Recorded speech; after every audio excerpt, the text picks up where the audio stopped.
just personally, it's a pleasure to be here with you at this point in your fellow's journey, and acknowledgements to your leadership for getting you up to speed, so to speak, as best as we can in the next 6 hours with regards to Te Tiriti Waitangi. I'm from the Wairarapa, little place called Rangi. I'm on Gladstone, on the flat, place called Gladstone. In the Treaty of Waitangi, New Zealand's founding document. Founding document. And yet we have this founding document that a lot of us don't actually know too much about. And in fact, we haven't even started teaching in our own schools about it until we... In terms of, not just the Te Tiriti Waitangi, but in terms of the historical context. Last year, from that word.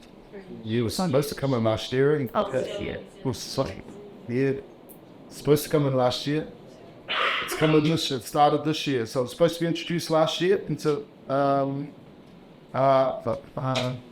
private schools and secondary schools, but they ran into a bit of a problem.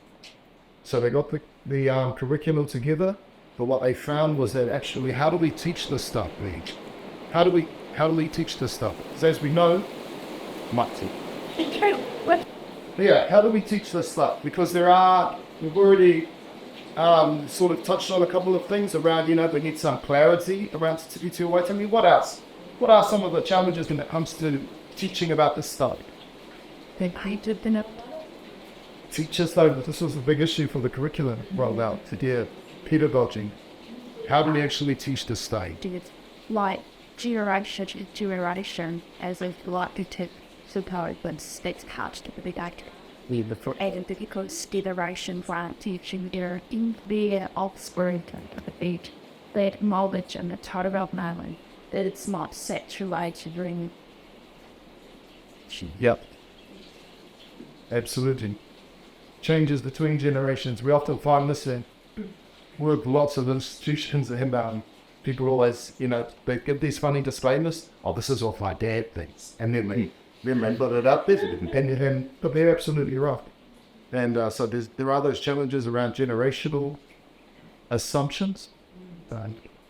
Why are really saying that sort of more complicated? Because it's dressed up very simplistically, but actually it's like every word is like has so much meaning, and so once you start kind of going that rabbit hole, right? That generally relates around sort of interpretation, interpretation, which can be a huge thing. But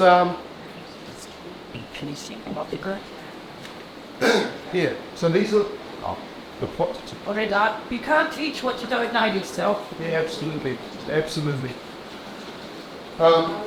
And this has been some of the challenges. It's the mindset as well, but it could be that I'm not logging so that these students. Right. That's that. Yes. And this presents all different types of challenges. The idea that Te Tiriti Waitangi is about Māori. Okay. Go to just look at some of these things today. You're really clear on it.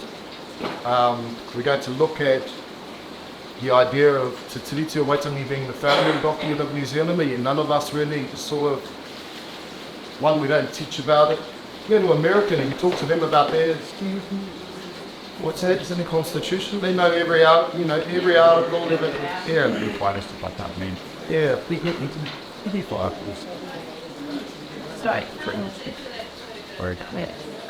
So that something selfishness that if you're brown and you're not stars happening, we need to and so eat that all that will say that's really what.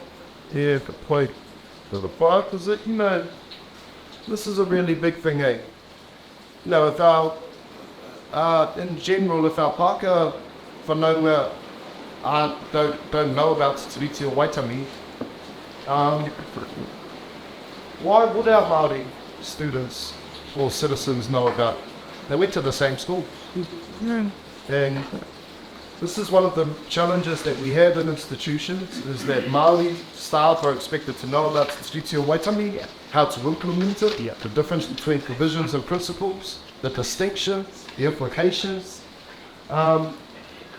And therefore, we are unintentionally creating some angst.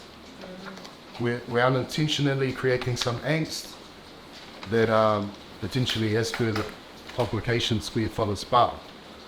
You're not going to do this. Toi Mai is not going to do this. And yeah. New Zealand up until, let's just have a look a little bit at where these are coming from, eh? Because why? Based on a belief that you can actually be a part of that society. This is not what has quite happened here in Aotearoa, okay?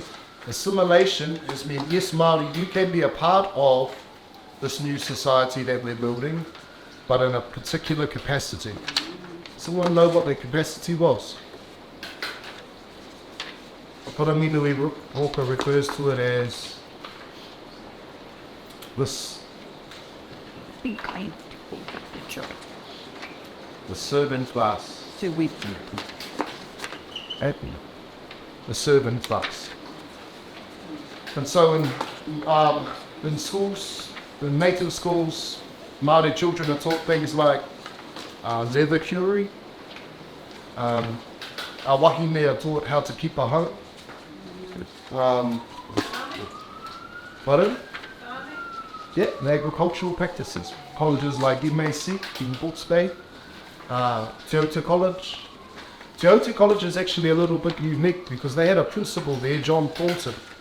And what John Thornton did at the late sort of end of the 1900s was he said, actually these boys can learn academic subjects. They're perfectly capable of. Watch this. Hold my bean.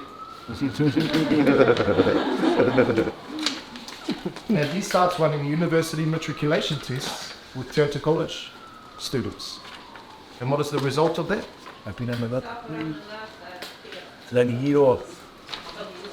Ngata, Pak, Hōmare, yeah, and many more. When the native inspector for schools finds out about this, what does he do? That is drowned. Goes to Te Tiriti College and suggests that it would be in their best interest to shut that program down. John Thornton, it's a beautiful thing. It's one of the good aspects of being able just to go a little bit deeper with treaty education. I mean, we only got 6 hours, normally we do 2 days, right? Normally we do 2 days, but even being able to go just that little bit deeper, you get to elevate and humanise our ancestors, both our Māori and our Ākara ancestors, okay? Our British ancestors. John Thornton refused, and as a consequence, the funding was removed from that kura. So many of us whose grandfathers went to Te Tiriti College would have laboured, worked, and then put themselves through that period of time also, where the assistance and funding was removed from their college, is what Paparanginui refers to as the educational blackout. So they have like this 50-year period of largely dormant academic Māori population. There are some that still make it through, they're in there. But these are some of the consequences. Okay, so the not teaching of academic subjects, does everyone know when this ends? So it starts in the 1860s. When does it end? 1869, I think. Basically, so there's nothing in this act that prohibits the teaching of academic subjects. It's just structured in such a way that Māori do not get access to academic subjects. Okay. When we urbanise and move into the cities, we start going to mainstream schools, yeah. And this is where we start getting access. Causes a little bit of disruption at the time because many of our teachers, they're of the view... You said what to try. Yeah. This elimination of te reo Māori, what is the dream or what is the vision for Māori? This idea that you would be willing to beat, to make children eat salt, to put, various sort of things on their tongues, to make them a bit sick. Make them clean out toilets. speaking there of what is the view, what is the vision here? Why are we trying to kill this? Why is the government trying to kill this? As painted. Sethpa? It's wrong to be normally, it's day to be nothing by. That's you don't want to be marketed because how much you put it in? Right. There's no future. No future? Yes. We can, okay. This is a big one, eh? We still get this today. So in universities, when you have students doing an undergraduate degree in Māori studies, often when they say to their friends, I'm doing Māori studies, even their families, they will say, well, what is that going to, so that attitude still carries through. But everyone, oh, I'm just agreeing as a weaver. That's all I've been cotton.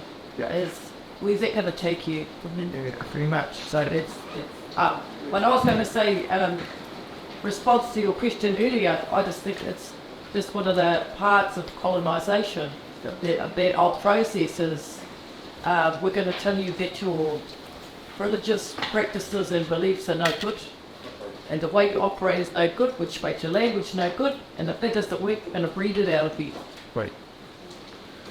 These are some of the reasons, whānau, why discussing Te Tiriti of Waitangi can be challenging. It's because we have to go back and look at some of these things and ask, why were we willing to do these things to children at the time? To me, Māori, actually what is best for you moving forward is that you not be Māori. That you not be Māori. And it's no coincidence, whānau, that in the process of colonisation, it is not just the land. Primarily, it's also things like the rero. So this is a characteristic. The alienation and attacking of indigenous language is a characteristic of colonisation, and in particular, settler colonialism. That is our context here, settler colonialism, which is a little bit different from just colonisation. Remember the difference? Do the people safe? They stay living. Yeah.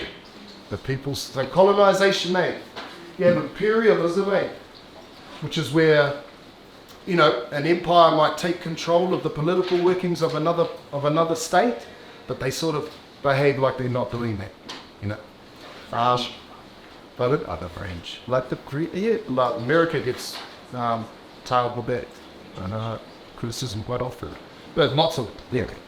Foolish. Colonialism is where you might require the political functions of a particular state or country in order to extract resources to prop up the motherland. It's colonialism, colonization. Settler colonialism is where it's not the resources that you want to extract from that country.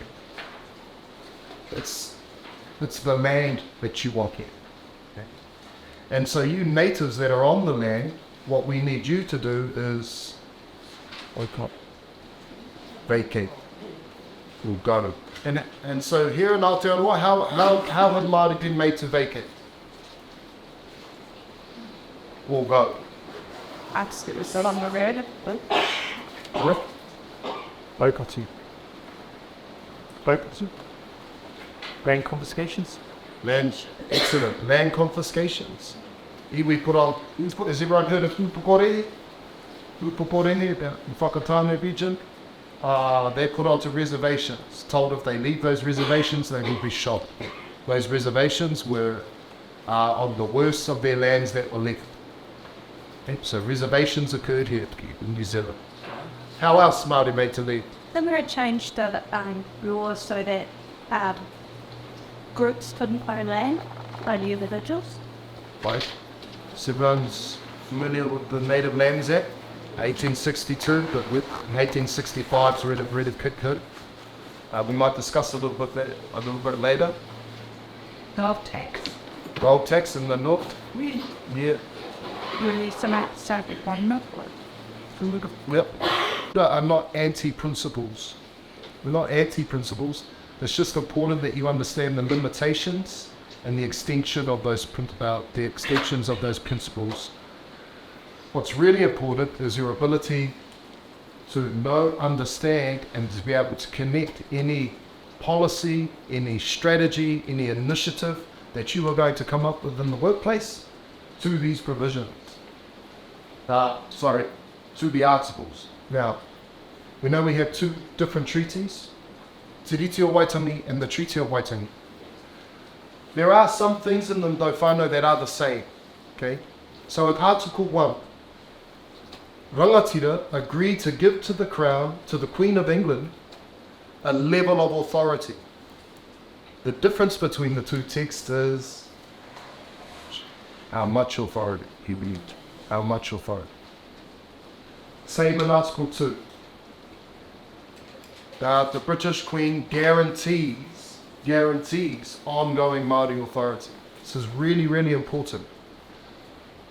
Because sometimes our people get mistaken into thinking that our rights as Māori come from Te Tiriti o Waitangi.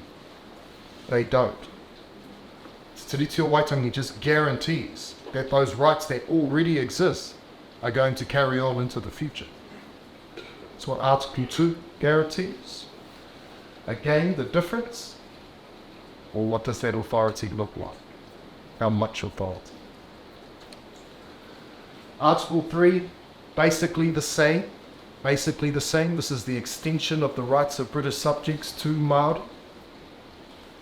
There's a little difference between the two. And that one, the English text emphasises the benefits by highlighting the word privileges. All the rights and privileges, whereas in the Māori text, ngā tikonga katoa ritetahi, all the rights and customs. Rights and customs. And Article 4. What's special about our Article 4? Well, no. A lot of treaty workshops that cover Article 4. What is it about Article 4? The Hawaii. Also, it's a spirituality. Leating on Māori, Māori spiritual practices. To be with that. The several faiths of Christianity be recognised and acknowledged. This article is also referred to as the oral article. It comes up on the day because of a Catholic bishop named Ogden. You know about him? Legislate that he had seen what had happened in Australia and other parts of the world for colonisation to the indigenous of Māori with Tokita people power. And so he didn't want that to have capability and for our feeling. He foresaw it and decided we stood at Winton. Asked that this be put into our team. This is an unusual finding. Missionaries are basically the anthropologists of the day, they're the scholars of the day, they're the linguists of the day. And land helpers. They're land helpers.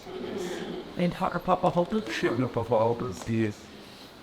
Just what Rose is talking about there. You know, when our missionaries first come over, initially these are mostly Anglican. Having said that, the French have been here the same amount of time as the British. But the Church Missionary Societies established in 1914 in the far north, these are all Anglicans, eh? And so Anglicans are sort of got the rule of the roost, for the most part, up until about 1837 when Pompelia arrives. Before Pompelia arrives, the Anglicans in the north publish these pamphlets in Te Reo Māori and distribute them amongst Māori communities, telling Māori that the Antichrist is coming. The Antichrist. The love story between France and England comes all the way here. It's a steep part of our treaty story. And Britain have only just gone through a process. They called it the Emancipation Act in Britain, which allows for Catholics to then start participating in government, gives them voting rights. Prior to this, Catholics are quite suppressed to me. And so, Pompelia, like other missionaries, definitely has a regard and a love for Māori. Some would say that this is a bit of a paternalistic / racist kind of love, but it is a genuine love. They actually have a love for these people, and they know what colonization does. In fact, there's this argument between these two dignitaries, and one dignitary says to the other, the French dignitary says to the English dignitary, show me one place in all the world where Britain has gone and it has been for the sake of the indigenous peoples. Show me one place in all the world. And he's so confident in asking the question because he knows that even the person he's asking knows the answer to that question. There isn't a place. There isn't a place. This is, as a result of this final, we have things like the abolition of slavery. This movement begins what is that humanitarian movement in Britain. After that, you then have the establishment of the Aboriginal Protection Society. So Britain are now starting to be introspective. This is before our treaty's signed. Britain start being a little bit introspective and say, hey, if we are this great, wonderful, benevolent, God-fearing Christian nation, how come every time we come into contact with native peoples, the outcome for those peoples is disaster?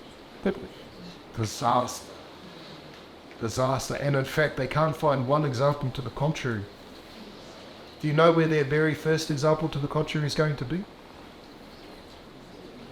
New Zealand. New Zealand is going to be different. New Zealand is going to be different. All of the provisions that are in both the Treaty of Waitangi and Te Tiriti of Waitangi are there for very specific reasons that address issues and challenges of the day. There is nothing in either of those texts that is there by chance. I know that we've heard a whole lot of things about why there's differences between actually, what are some of those things? What are some of the things we've been taught as to why there's differences between English and Māori texts? Perception. Except the Crown deserves. Sweet. I'll read it now. Up over that. So that's a really common one. The Crown intentionally tried to deceive Māori. What else? Gotta feel hard times like. Awesome. Well, this is a really good one. And no words. No Māori words. Yeah, can't be translated because there's the Māori language isn't as sophisticated and lacks the ability to be able to communicate this particular. This is a really, really, really common one. Any others? Well, I heard the idea that it was rushed. Yeah, I was in that. Yeah, that the missionary was just in a rush. It was tired. At times? Yeah. They just wrote about, yeah. We're going to look at these these are all myths. So we're going to have a look at them. We go for morning tea. We get stuck into this after morning. 1811. This population here, to get to a society of this scale, please, yes.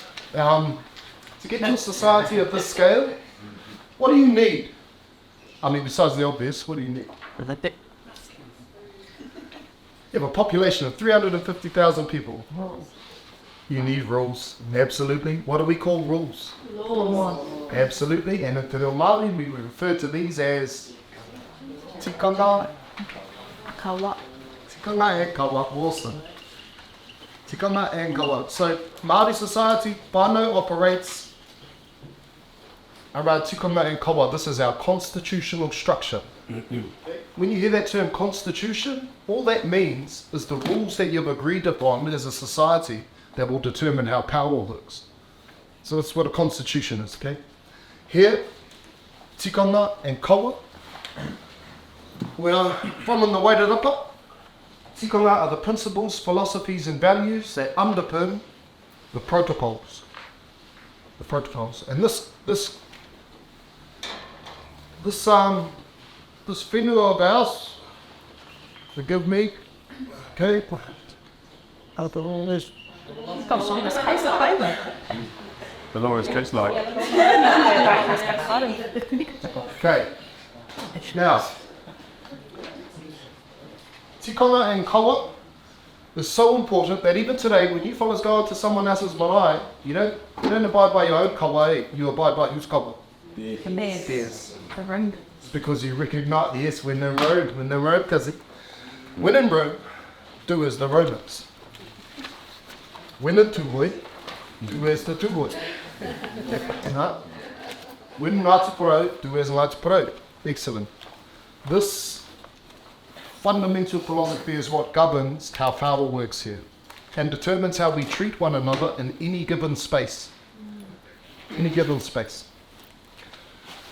It is completely inappropriate for this hapu, even though they may be of the same iwi affiliation, it is completely inappropriate for that hapu to go to another hapu and tell them what the tikanga and kawa should be of their whenua.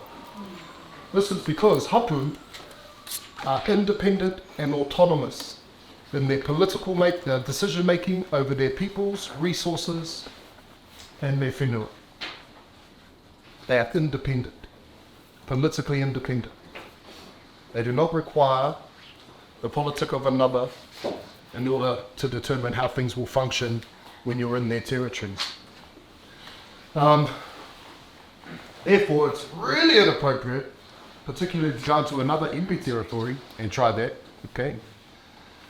Not only are hapu independent, but they're also interdependent. Why might hapu be interdependent?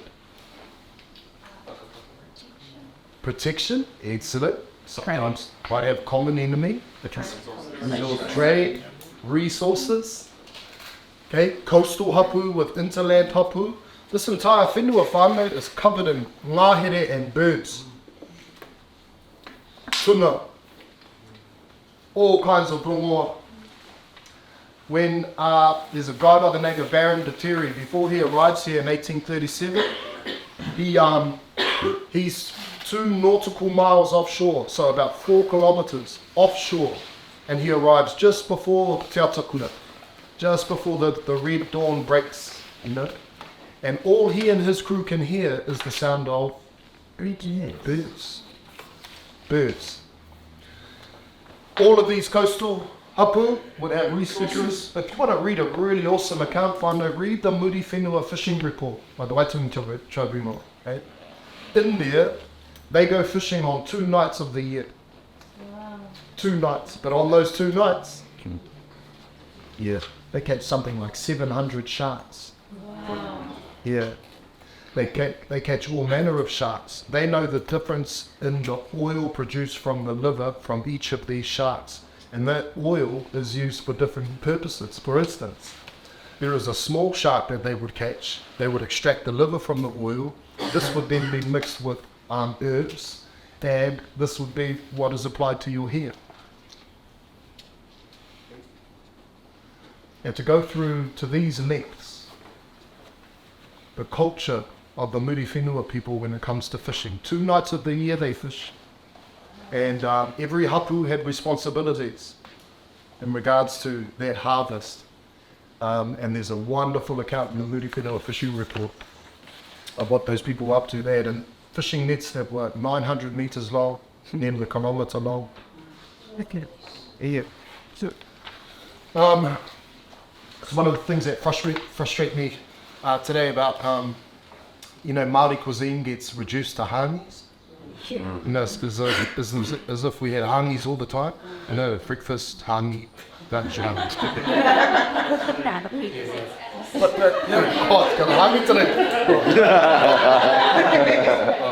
the other thing with that too, though, even in that wrap-up of hangi is a whole lot of falsity and that the only time you have a hangi is at a big massive hui.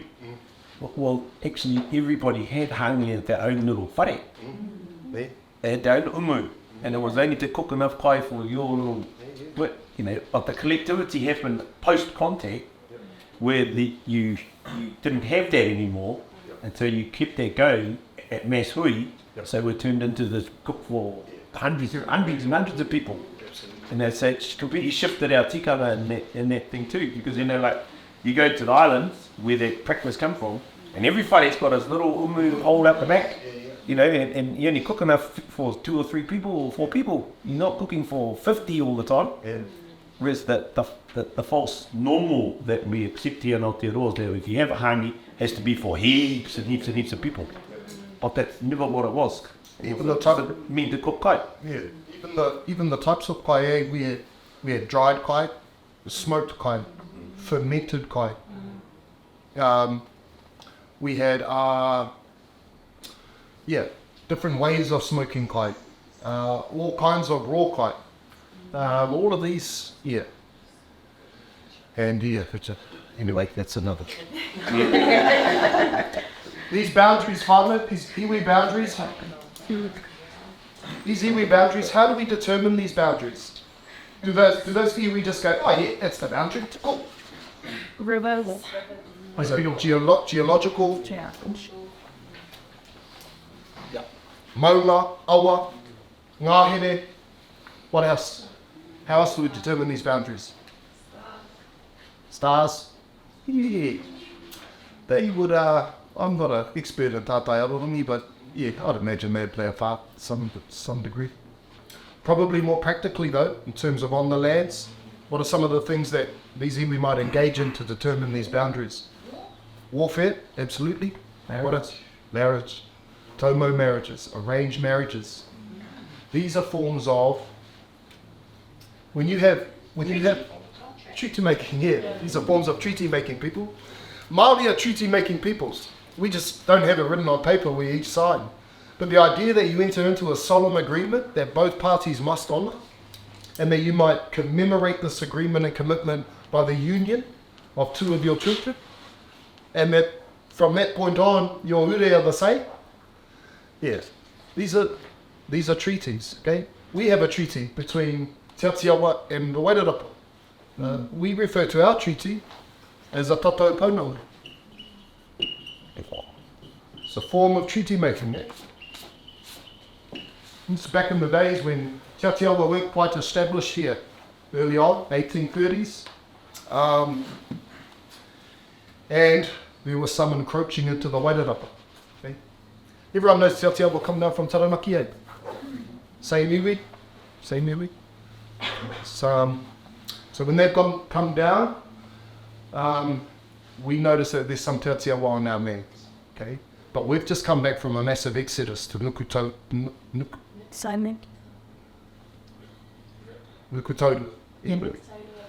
Nukutoru, okay? So when Ngāti Toa have muskets, our people in the Wairarapa didn't have muskets, so we need to go away for a couple of years till these fellas here had all their bullets. So we've gone up to Nukutoru, but when we've started to come back, we've noticed some Te Tiriti peoples in our lands.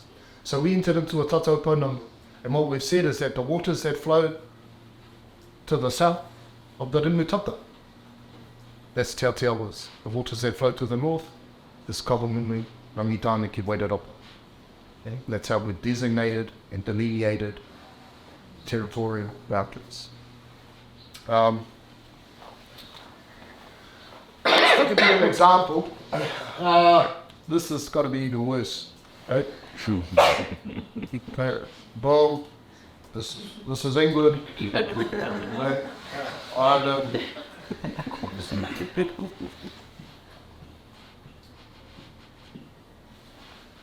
How do these nations determine their boundaries? War, marriage, treaty making. Yeah, awesome. We refer to these ones as nations though. No, France, Germany, Ireland, England. It's the same here. Ngāti Kamini, Ngāti Tarai, Whānau Apanui, Tūwhare Toa, Honganui, Taranaki, Ngāpui, Ngāti Whātua. These are all different nations. If you're going to use an English word to approximate the word iwi, don't use tribe. Well, you can use tribe.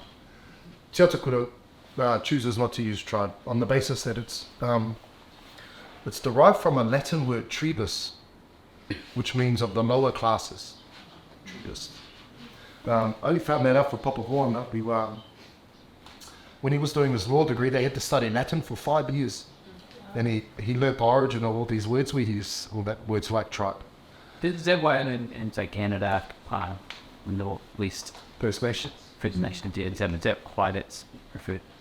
NICE is on there at the moment, from the Native American Indigenous Studies Association, or Academy. Yeah, that's where Ronnie is, NICE. So, that's it, First Nations peoples. All of these iwi, we have our distinct whakapapa. We also have whakapapa that ties us, but is that the same in Europe? Do the Spaniards have whakapapa that ties them to the English or the Germans? Absolutely, yeah. We engage in intermarriage. Same thing happens in Europe. Okay, it's been on display over the last week. If you would have seen all the different kings and queens of Europe come to that, what was it? Coronation. Absolutely. So we've been engaging in truth making, and keep in mind, with always, hapu are the main social and political hub of Māori society at this time. Now, when James Cook arrives, that doesn't change, but he does bring with him some new, the world views, some new ideas about the world. Okay? And whilst they don't have an impact directly or straight away, oh, actually they do. Sorry, apologise to Ned Alfanunga from Brisbane. In fact, his attitudes have an immediate impact on the people of Brisbane. And that he kills their Paramountanga Tirabea in Gisborne. 9 people he kills when he arrives in Gisborne. And he plants a flag in the ground and he recites some magical Latin words that allows him to do what? Claim these lands, these monarchs. So called Terra Nullius. Terra Nullius is, that's definitely what's practiced in Australia. But what's happened in Europe is so basically what's happened is in the 15th century, our European ancestors have found out something really amazing about the world. Which is what? And it's rash. It's round. They then make another assumption. There must be land on the other side of the orb. Otherwise the world will be upside. Why could you not? I'm not making this up. Yeah, it'll be out. I'm going with it. And so they begin to go and explore. They begin to go and explore these other parts of the world. Now, prior to this, all about European ancestors, Whānau, they've been going through the same process that many of our hapu and iwi have been going through. You know, there's challenges around resources, there's treaties, there's diplomacy, there's all of these things. But generally what's been happening in Europe is when it comes to resources, they've just been warring one another. Okay? They now know that there's this whole new world out there. And rather than get resources from their neighbour in Europe, they now can go and try and extract resources from these places. The big problem they run into, though, is what? Leave. They can go to these other lands and claim resources, but what's the problem? Other people are. There's people there. There's people. Right. So the debate they get into in the Catholic Church is this. Actually, are these people people? And specifically the question they debate is, do they have a soul? Do these beings have a soul? Because if they don't have a soul, then they're not people, therefore we can Claim that. claim. And this is what they refer to as one of the major dilemmas that they had with European expansionism into the New World, which was how to avoid the moral burden. How to avoid the moral burden. And so dehumanization, whānau, just really briefly, dehumanization, where you dehumanize another people, is a tool that you use to avoid the moral burden. Because if you do things that are against your moral and your ethic, as a human being, you then have an incongruence inside you, and it's a conflict. And the only way you can get rid of that feeling is, well, how? You can justify it, excellent. So these people are no longer people, therefore you don't feel bad. Okay. But Sorry, just taking on the thing before we need to that Tim has said, around branch, but also around separate but equal with the Pantai. So then I listed the states where I was that was practiced out of separate but equal, which what the policy wasn't, but is that a moral burden thing you could justify keeping people separate and justifying as being equal, whilst persecuting these and also being able to sort of moralise it by not in the moral good. That, and there's that kind of rational here on rational suppose that everybody's one and equal, then the more good is different than. Also, I don't want to speak for Papa Dong. Sure. But, so I'm not sure what he's up to sometimes. There are lots of people who have that similar. Absolutely. There are lots and lots of reflections of this, my friend, in New Zealand. Has everyone ever heard of the Moriori myth? Yeah. Somewhere, we all have, okay? Completely debunked since 1975. Paparangi Nui Walker debunked this. It's based on a theory by S. Percy Smith. What happened was those early anthropologists from the New Zealand Polynesian Society, S. Percy Smith came across a piece of pottery, and that pottery was distinct from other pottery. And so he came up with a theory based on their assumptions as they had developed in Europe, which was that when you have a change in technology, the only way that change comes about is from an external power coming in and wiping out the others. Okay? This was S. Percy Smith's main assumption underpinning Māori. Okay? Māori, they speak Māori, or they speak a dialect of, same with, Cook Island Māori. We say Cook Island Māori now, but back in the day, they're the same people. All these islands, New Zealand being with North and South Island, Stewart Island, this is colonialism. All of our islands, Māori could travel to Pacific Islands. Our tupuna travel back and forth. Even still today, we travel on Makahaurua, go to the Cook Islands. Anyone know how long it takes? Well, only Aotearoa Cook Islands, sorry. Otherwise, wait, Kumari. 2 weeks. 2 weeks. Okay. 2 weeks travel there. Right throughout the Pacific. We have oral histories of Aboriginal people on the south coast of Australia who recognised Māori as the turtle people because we would arrive on the turtle tides. Polynesians, we didn't just travel whenever we wanted to. We waited for particular times where it was appropriate to travel to various places. So these types of myths, Māori, what else is there? Can anyone think of any others? Finish this sentence for me. Māori, if you weren't colonised by the British, you would have all... Speaking French. You'll be speaking French, really good one. Yeah. Dutch. Or even worse, say, you would have all died out. Either killed each other. Yeah. Like till there was none left. Imagine that. By the last 2 Māori people left. Because we've killed everyone else. There's a really famous painting by Goldie called The Arrival of the Māori. This exemplifies this to the nth degree. If you've ever seen this image, it's a waka, really dilapidated. The people on there are emaciated, but it reinforces the settler assumption that our ancestors arrived here by accident. And this then is how this plays out is that in the 1960s you then have scientists come up with a theory as to how the kumara arrived here. This journal article was published in a scientific journal. They say that the kumara bulb, everyone knows where the kumara comes from? Chile. So South America. So these scientists said, well, in Peru, the bulb made its way down onto the sea. And then it made its way into the surf. And then it caught the Great Southern Current, which brought it down to the east coast. And then once it reached the east coast, it made its way up to fertile soil.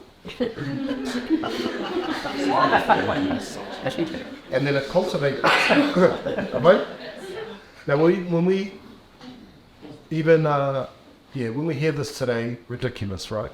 But of course, in 1960, these scientists would rather entertain this really elaborate idea rather than just simply accept what? that our tuition avoided, along with the kuri, along with the kunikuni, and along with puha, along with all kinds of things. But this idea, whānau, is directly connected to James Cook and these ideas that he brought with him, because their view is that actually, by the time James Cook arrives, they are recognizing and acknowledging their native peoples are peoples. We're just a little bit childlike and in need of what they refer to as Civilizing. Do you mean syphilising? Yes, that's a whole other story. Yeah. Sorry that fell out.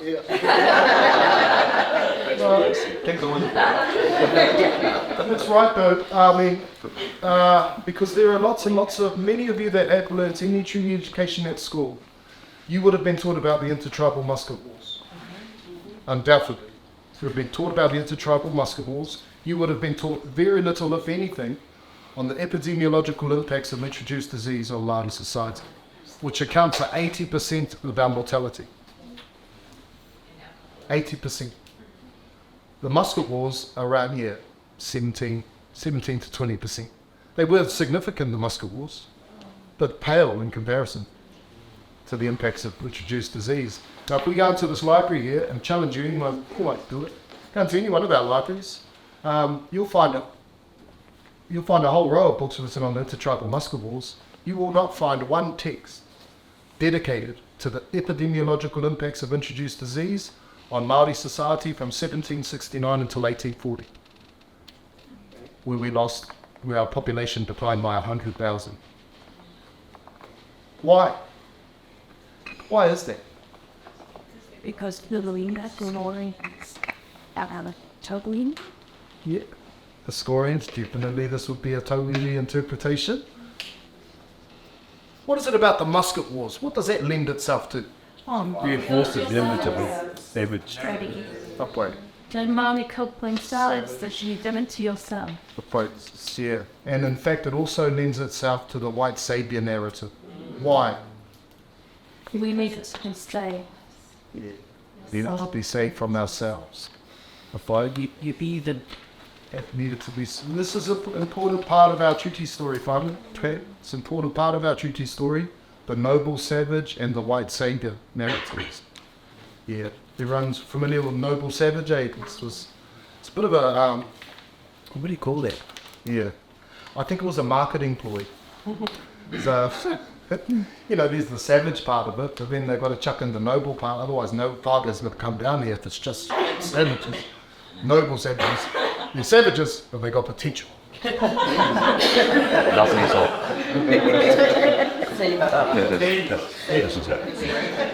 Without any salts. These ideas that are arriving with James, I want you to be really cognizant, whānau, whenever you hear something.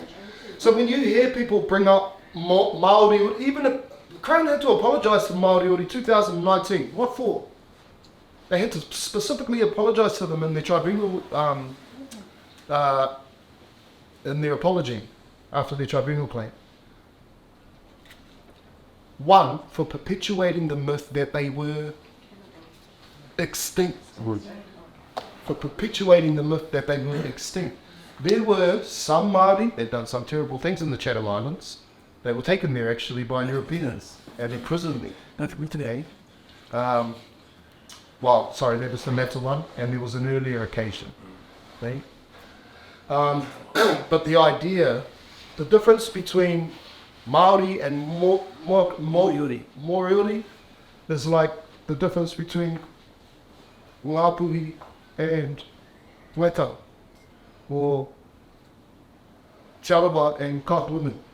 Right? We have whakapapa, we share whakapapa, rero, all of these things.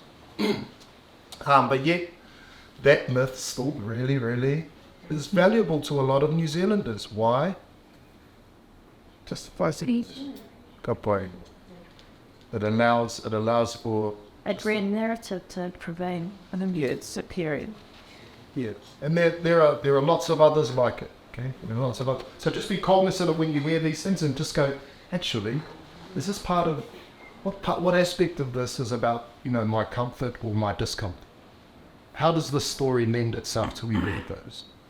And it just allows us to explore and examine why those things prevail, even after being, debunked for, what are we now, for nearly 50 years. So when James arrives, he arrives with these ideas. The noble savage, the civilized, and actually, by the time James arrives here, they recognize native peoples as humans, in as much as we recognize the words of the, and as much as a native is able to recognize the words of a particular god, this tells Europeans that we have a soul. Who is that God? It's more like the Son of God. He's God. Here, Jesus Christ. And finally, just to be really clear, this is not to belittle or diminish in any way, shape or form people's religious beliefs, particularly of Jesus Christ, who, from my understanding, if you were to live by those teachings, you would live a really lovely life. And nowhere in the New Testament do I see there where he says, yes, you can go into these people's lands. You can vanquish them. You can place them into perpetual slavery. You can claim their resources as your own. And if they refuse you, you can exterminate them. This ended up becoming known as what was the burden of the burden of the white Christian, to go into the world and to have to civilize native peoples. This is a part of that worldview. And when it arrives here, it's been tempered somewhat. No more is it just, you can just go in and slaughter them. Now it's, they've come up with other rules now over a period of 300 years. But by the time James arrives here, this worldview is over 300 years old. It's a part of European culture, and this right to be able to go to native people's territories and to claim them as their own. Could you imagine him standing there in Turanganui-a-Kiwa with and Langatira looking at him? He's putting a flag in the ground. Is this fellow out?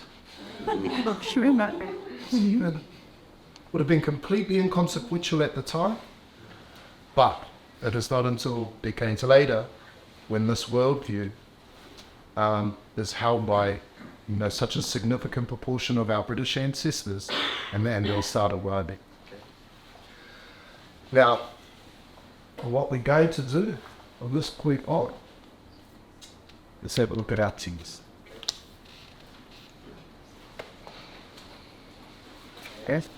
With the pool. Margaret. Mm. You said thicknesses. You heard? Make use of? Coming out. This is our preamble. So we have a preamble, 4 articles, and a postscript. And this is our preamble. We just had to have a look at, this is the translation of Te Tiriti o Waitangi, the preamble in Te Tiriti o Waitangi. Why don't we just put Te Tiriti o Waitangi up there? Why do we have to put a translation up there? Te reo. Right. Te reo mo. And why don't I just put Te Reo Māori up there? Why do we have to have a translation of it in English? That's a show you, yeah. Yeah, it's not a trick question, right? Yeah. Many of us wouldn't understand it. This is also a part of our treaty story. Okay? Because right up until 1975, you have an entire generation of Māori New Zealanders who don't speak Te Reo. Not just Māori New Zealanders, but also the rest of New Zealand more generally, okay? Here we go. So, can someone read this out? Your best Victorian English.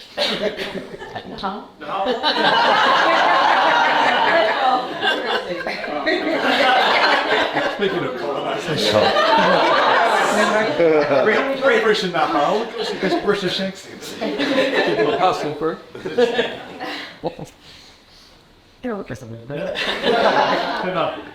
Victoria, the Queen of England, in her concern to protect the chiefs and the sub-tribes of New Zealand, and in her desire to preserve their independence and their land to them, and so as to maintain peace among them and good order, considered it just to appoint an authority as a negotiator with the people of New Zealand, to end that the chiefs will agree to the Queen's governance over all parts of this land and adjoining islands, because there are many of her subjects already living on this land and others yet to come.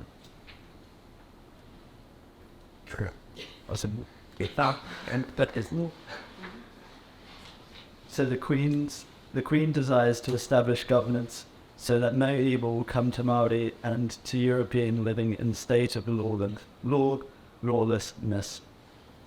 So the Queen has appointed me, William Hobson, a captain in the Royal Navy, to be governor for all parts of New Zealand, shortly to be received, and hereby after by the Queen, and says to the chiefs of the Confederation of the Subtribes of New Zealand and other chiefs these rules spoken of here. And one full stop, two full stops in that entire preamble. Yep. Here it is, Simon. What is the point of a preamble? Context. Yeah. Lets you know, what is it?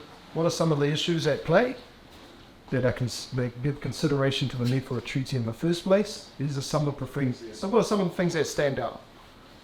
Will agree to the Queen's governance. Excellent. Will come from you. Now, why have Māori agreed for the Queen to have this level of authority? Because the IGA were not under any other authority, and the people there weren't able to look up, weren't able to sort of execute laws over them with any justification. So you look up to your people, we'll look after ours, is my understanding. So point. Can Māori discipline British subjects that are breaching tikanga and kawa on our land at this time? God's sake. Absolutely. And we are. And we do. Yeah, lots and lots of examples. Lots of examples. Probably the most famous example is the Boyd. And over the Boyd, it was called the Boyd Massacre for years, called the Boyd Incident now. Basically, around 1807, 1808, a trade ship called the Boyd is travelling back from Sydney. There are rangatira on board and working. This isn't unusual. By 1840, over 1,000 ngāpui have been to 69 different nations around the world on board these trade ships. And so this trade ship's coming back to Whangaroa in the far north, and a young rangatira on board that ship gets sick, and he can't perform his duties. The captain of the Boyd demands that he do so, but he can't. He's overcome with fever, he's bedridden. He gets dragged to the deck of the Boyd, tied to the mainmast, and whipped with a cat of nine tails, which tears the flesh from him. And so when he arrives in Whangaroa, he's on the brink of death. And actually, his older brother is the paramount rangatira in Whangaroa. When you hear that word like paramount rangatira, just think king or queen. King or queen. Also, Māori society is not heteropatriarchal. Māori society, heteropatriarchy has been introduced along with heteronormativity through settler colonialism, through colonisation. Everyone knows the difference, what these two are? Heteronormativity? No. Heteronormativity is the idea that all intimate relationships, all intimacy in pure society is normal, that those intimate relationships would only occur between a man and a woman. This is heteronormativity. This is an introduced ideology. Okay? There are lots and lots of cases of some of our early British arrivals. Actually, when they arrive here, they're not eyeing up the dusky Māori maid. They're eyeing up the dusky Māori warrior. the dusky Māori gardeners. Yeah, the eye not me. Yeah, lots of accounts of this. They sent a British official to the Norfolk Islands in the 1830s, and he recorded over 150 same-sex relationships. These of Europeans. This, yeah. The other thing is heteropatriarchy, the idea that if your society is normal, that all decision-making over the politic in the home will be made by me. By me, yes. Yeah, my aunties just crack up when I explain. They just crack up for what? Oh, the house with that be?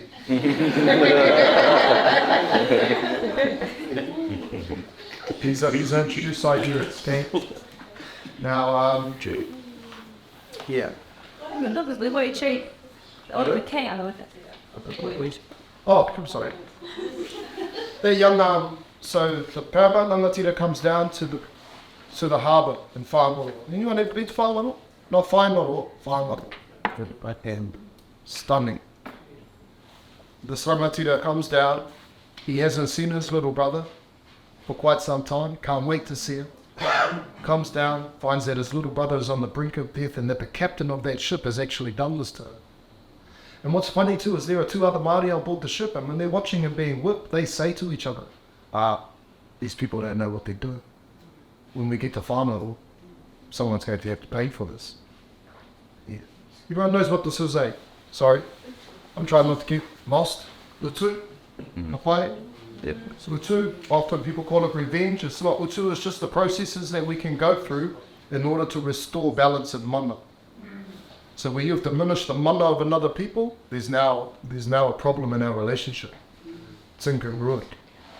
There's a number of things that we can go through to restore that balance. That's called utu. Okay? Some of those things might be muru, marriage, all kinds of things. But utu, yeah. So this is what happens there. So the entirety of the crew is executed. Okay, except for a couple of women children that Te Pahi happens to say. By the Aotearoa. Then the board is burned to the floor of the Whangaroa harbour, where it still is today. So yes, if visitors that are coming here breach our tikanga koa, absolutely. It's another really a famous account of was Marion de Fresnay, the Frenchman, 1772. He's up here at the Bay of Islands. And he's anchored in a bay. He's anchored, and so imagine if this bay is like maybe 4K long. It'll be divided up amongst several hapunu. Now, Marion de Fresnay is anchored in this hapu's region. So who is responsible for him? This rangatira, right? He goes over here and breaches an ahui. What is that ahui? Yeah, prohibition, a bit of a restriction, eh? Yeah, because this hapu here lost one of their people, drowned at this place, right? So they put down the ahui there, don't go fishing there. Marion de Fresnay is a visitor. He doesn't know about this ahui or the tikanga koa. He goes over there and goes fishing. When he gets back, the rangatira there who was hosting him says to him, hey, don't go fishing over there again, you know? So an ahui there, don't go fishing here again. What does Marion de Fresnay do? He goes back and he goes fishing again. Yeah. This rangatira gives him a second warning. Maybe they're a little bit out of hearing these kind of talk, okay? Give him another warning, doesn't know, for it, you know. Don't go fishing over there. What does Marion de Fresnay do? Because he goes back there fishing again. So he's executed. He's killed. 3 strikes.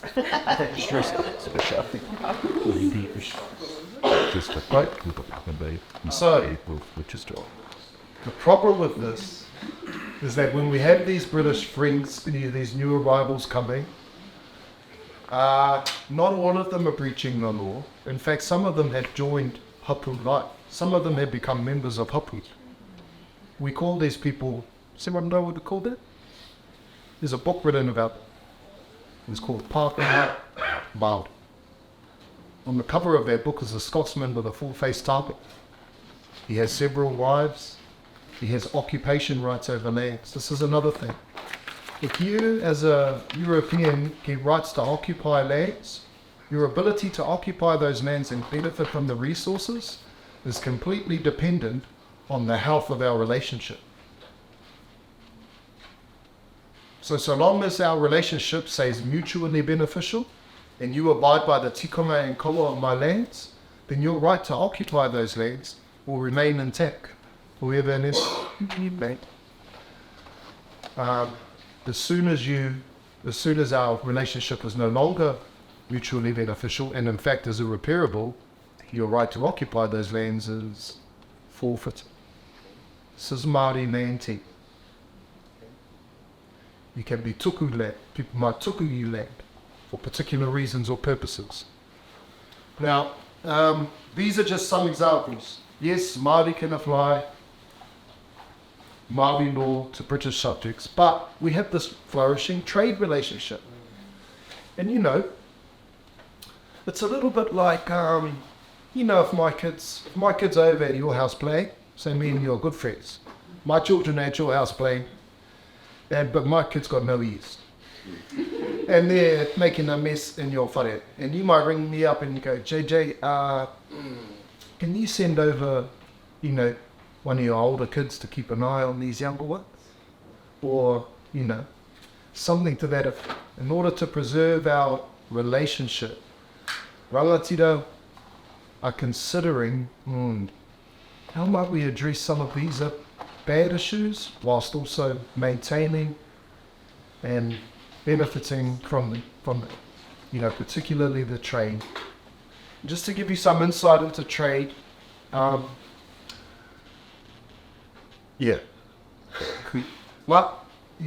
already traders, eh? But we're trading now as far as California. By the 1830s, we're sending potatoes to California. We're exporting. What is our main item of export too, by the way? Fruit platters. Yeah, harakeke. Pre-1840s harakeke. And kauri. Europeans love kauri to make masks. And this is what they're interested in here. As far as what they're bringing, you can imagine it. Imagine being a rangatira looking out on you're standing out on your lands overlooking your bay and you see the ship coming and you've never seen a ship like it. Okay? You might have heard a story about it. You've never seen this ship. It's single hull. It has 3 masts on it. All their sails are upside down. You can hear them speaking when they get in closer. A lot of S's. B's. Yeah.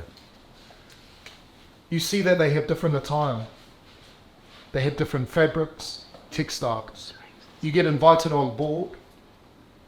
You get to see things like brass compasses. They don't navigate the oceans by stars. They read off these giant pieces of parchment, drawings all over it. They have pens of all different smells and aromas. Kai, you see they have a class structure on board the ship, or a hierarchy structure on board the ship. You notice this simply by the way people are treated. You might see a sheep. Can you imagine seeing the sheep for the first time? Woolies, fluffy, white, yeah. James Cook released 2 sheep into the bush now, so a ram and a ewe. I don't know what he was thinking was going to happen. But yeah, no, actually, yeah, good one. These are, fun. Whenever I ask people, what is it that our Māori tupuna were interested in when it comes to our British ancestors? It's even humbling. What is it that our Māori tupuna were interested in? Do you know what 99.9% of New Zealanders say to us? The very first response they say, guts, jacket, musket. Of all these things. And Whānau, the reason why we say that is because we have taken, there's a part of that dehumanization we have forgotten, the Māori philosophy of the mind. the Māori philosophy of the mind is that the mind is infinite in its capacity to take on new knowledge. And so when we've seen this new person, this new people, this new waka, we love this. This represents a whole new epistemological view of the world.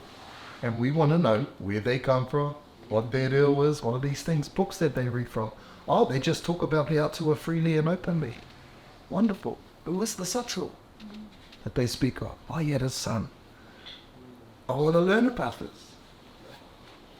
All of these things. Unfortunately, from our British ancestors' point of view, when they've seen the Māori zest and zeal for wanting to learn their knowledge, they haven't understood this from the Māori philosophical view of the mind, which is that it is infinite in its capacity.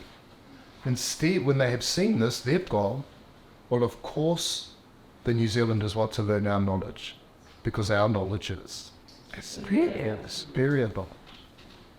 This is also one of the challenges finally when we discuss the treaty, okay, is around what is a really well-established superiority in terms of white superiority view of the world, particularly at this time.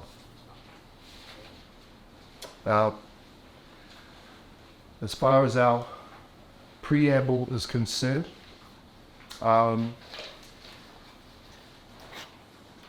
there are a number of issues that have arisen, and they're addressed here. So right in the very first sentence,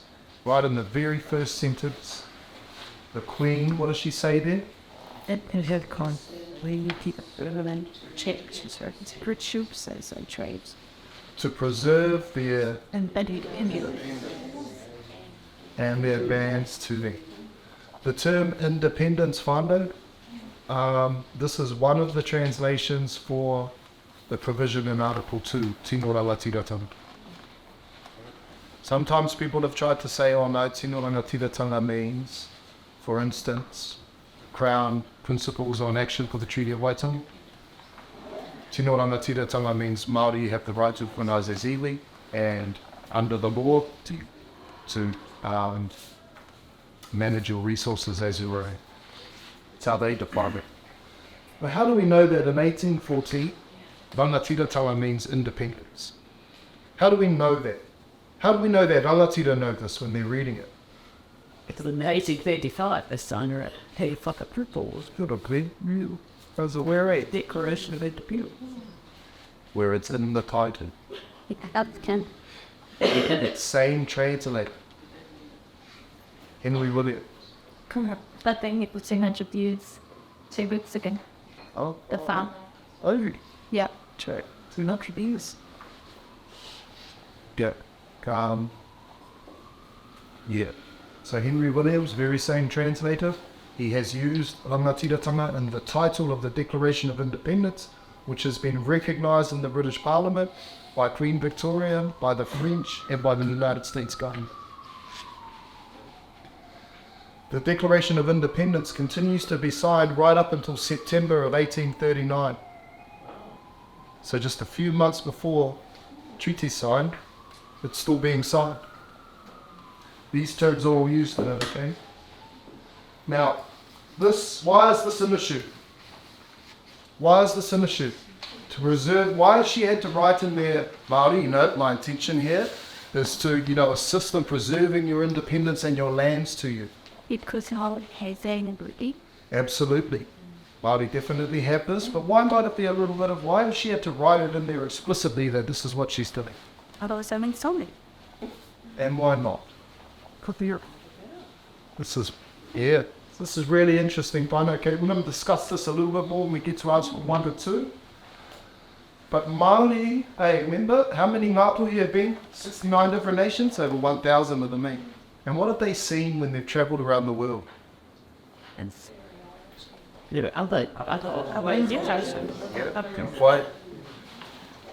And particularly, what have they seen that might worry them a little bit about this new developing relationship with the British?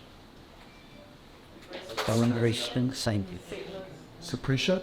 What do you mean? Of the curiosity about discovering that other indigenous peoples have been suppressed by the white people's way of life, and what does it mean? So this is a take. This is it. Despite the fact that in 1840, the treaty is being signed, there are 250,000 Māori. And how many British subjects? 2,000. 2,000. 1,000. 2,000. 2,000. These 2,000, not all of them are problematic. Remember, some of them are living as Pākehā Māori. Some of them are engaging in fair trade. Some of them are, not too good. Some of them are not too good. But, for the most part, whānau, not seen as a universal threat. There are Māori that live here, particularly down this end of the region, and where I am in the Wairarapa, we haven't even seen a Pākehā. We haven't even seen one yet. But what we have seen, for instance, in Australia, Ruatara says to Samuel Marsden in 1811, how come you fellas treat the Aboriginals here the way you treat them? So Ruatara is in Parramatta whānau, establishing an educational institution for the teaching of young aotearoa. It's called Rangi Aua. It's still there today. If you go to Parramatta today, there's a reserve there on the sides of the river called the Rangi Aua Reserve. And there's a massive sign that talks about its history. So Ruatara has helped establish this alongside Samuel Marsden. So rangatira from the north are now sending their sons across to Parramatta to be educated in this institution in religious studies, reading and writing, and the agricultural practices of the day. And whilst Ruatara's there, he asked Marsden, mate, why do you treat the Aboriginal people the way you treat them? And Marsden's response to him is this: the role of the colonist here is to remove all evidence for future generations that would suggest that, one, the Aboriginal people resisted us, and two, that they were organised. On the 5th of February 1840, Taonui puts this question directly to Hobson. How do we know that eventually you're not going to behave here like we've seen you behave in Puihakina, Port Jackson? How do we know you're not going to start behaving like that here? And so we see these things written into the preamble. Queen's desire. This isn't the first monarch we've met either, eh? Or communicated with, eh? Shake. Right. 1820, Ungihika and Waikato meet with King George IV. 1830, we sent petitions to King William, King George's little brother. The first letter written to the monarchs of Europe was written by an 11-year-old Māori boy. You can look this letter up online.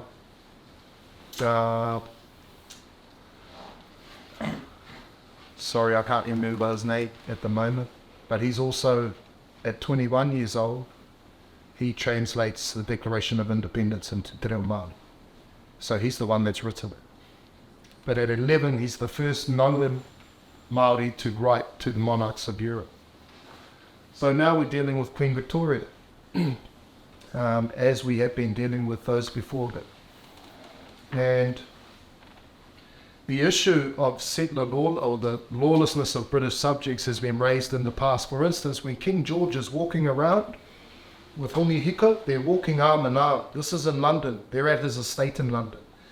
And King George is sort of, how the account reads, it sounds like he's showing off his place, like croops. So it's the way to know the horses, carriages. King George says to Hongi Hika, hey, how are your wives? Because I'm having some trouble with my wives. How are your wives? And Hongi Hika responds, no, my wives are all good, thank you very much. Thank you for asking. Then King George says to Hongi Hika, how are my people behaving on your lands? Which is in 1820. 1820. This isn't the first time that the behaviour of British subjects has become an issue. It's raised by Te Pahi in 1805. Te Pahi travels to Sydney 1805 and raises the issue with the governor there, Governor King. And what he says to Governor King is, hey, I understand that you people must have some laws and customs, some tikanga and kolo. Tell me your laws and customs. And so Te Pahi lives as a guest of Governor King for 3 months. And whilst there, he learns about their laws and customs. One thing that does happen while they're there is they're explaining to Te Pahi property rights, and they explain to him what can happen if you steal food. And if you steal food back then, like in 1805 under British law, you can be... How?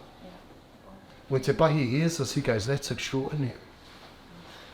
In my country, custom dictates that when a man is hungry, rather than kill him, you feed him.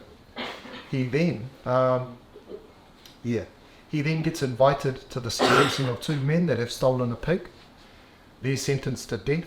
In every account I've read of this, he crosses the room of the courtroom, crying profusely, embraces these 2 prisoners who he doesn't know but from a barasa. He then accompanies them back to their prison cell, and he lobbies his new friend, the governor, for a stay of execution on their lives for that over the weekend. Okay, and Governor King grants it. So these 2 men still alive. Well, their whakapapa is still alive. Yet they would be none the wiser as to the story. What Te Pahi does when he gets back, 1807, in the Bay of Islands whānau, he builds his own gallows. Could you imagine that?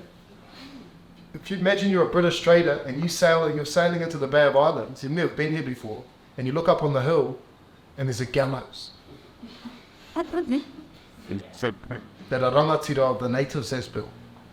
And not only did he build that gallows, but he hangs 6 white men for piracy. He then writes back to his new friend, the governor, and says to him, hey, is this not a better reason to take a man's life for piracy as opposed to stealing pork? So he wants to open this discussion right back up. This is how early Māori are engaging with British representatives formally in discussions around, finding ways to arrest the behaviour of lawless British subjects here. Governor King does 2 things. Remember the Boyd incident? After that, Governor King passes a proclamation in Sydney and says, if you have any Māori working on board your trade ship, you cannot treat them as a common Englishman. They must be treated with respect. The second thing he does is he passes another proclamation to allow for a British naval ship to circumnavigate both the islands once every quarter. And any British subjects that have been found to be a breach of British law and been caught are to be taken out onto that naval ship and put on trial for their crimes. So this is just another expression of, British officials trying to do something to preserve what is the basis of our relationship. What's the basis of it? Trade. This is why Humihika went over to England in 1820, to shore up the trade relationship between New Zealand and Britain. This all comes to a bit of a, So these are lots and lots of types of things happening, whānau. Like here, in terms of Māori concerns that Britain might try to overextend, it's basically pointed out in the preamble. This is the Queen's desire to preserve independence and lands to us is to maintain peace and good order. This is specifically around trade, okay? Papa Manuka Henare, Professor Manuka Henare, who's passed away now. He's basically our expert on hippocampana and Māori trade over this time. And this is what he highlights as being specifically in regard to trade, peace and good order. Preserves the ability for our trade. What else have we got up here?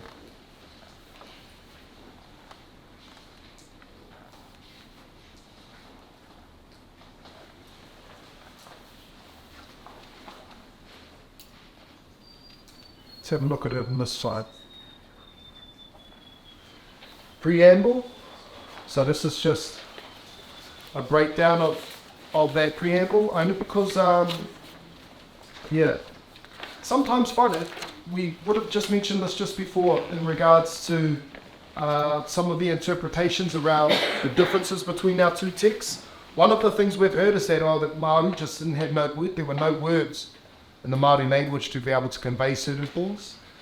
Well, I don't know how this has stood for so long, Whānau, because if we just read the preamble, you can see how ridiculous that is. So up the top is Te Tiriti o Waitangi. Kia tohungia kia rātou o rātou rangatira me tō rātou winiwara. Nā te mea hoki, he toko maha kē ngā tangata o tōna iwi. There are many of her subjects. There are many of her subjects already living on these lands and others yet to come. That's the translation of Te Tiriti o Waitangi preamble. But others already yet to come. In the English text, can someone read that out nice and loud?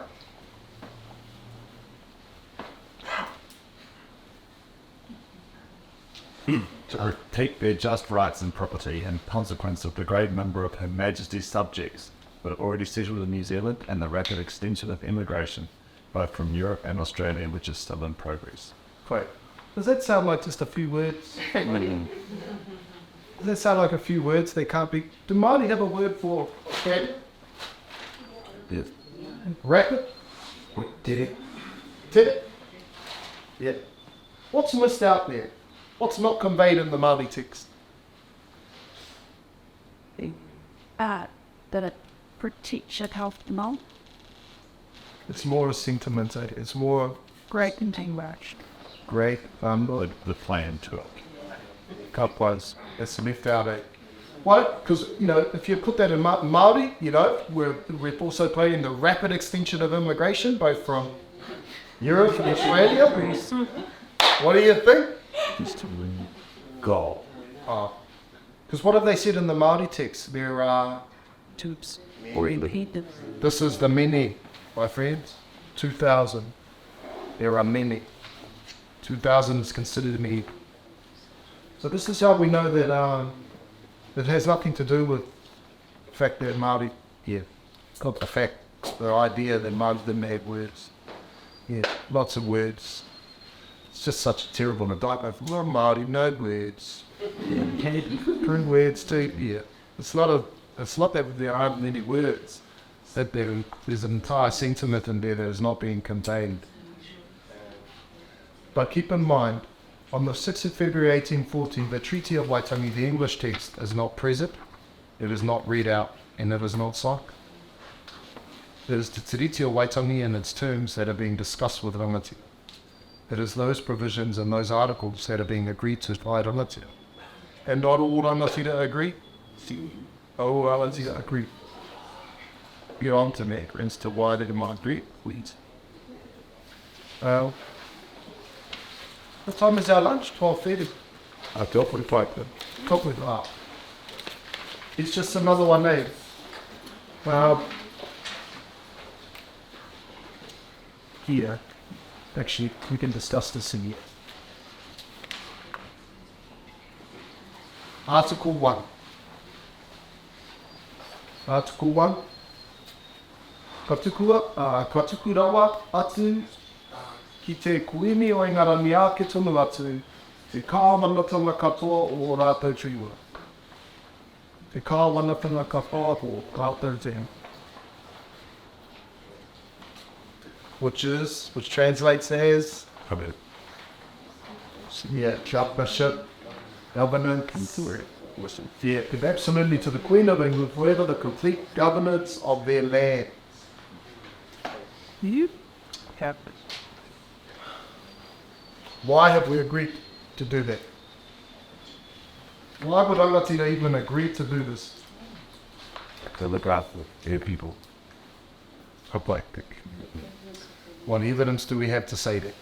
Because some people would consider that extremely radical. Because what is it today?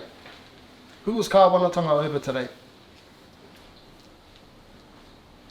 Also, they're all of us, to me.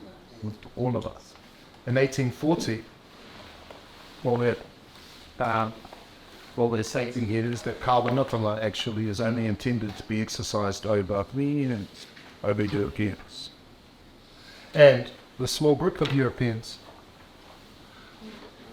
Whānau, it's like most of these live in the far north. It's like having if you imagine having a small hapu, but their rangatira doesn't live here. Their rangatira lives. We've either got to go to Australia or to England. Yeah. So what Article 1 allows for is for our rangatira to be here, to keep an eye on these fellas. And what is the name? What is the name of that rangatira? They don't call him a rangatira, they call him a aka kawa. Kawa. And how do Māori know what kawana means? To trade was a street. 1805, we live, Te Pahi lives with the kawa, Governor King, for 3 months. How else do we know what kawana means? Kawana is like it's just a transliteration of the word governor. And when you put the tanga on the end, what does this do? Some of our real, what does the tanga part do? Operationalizes it.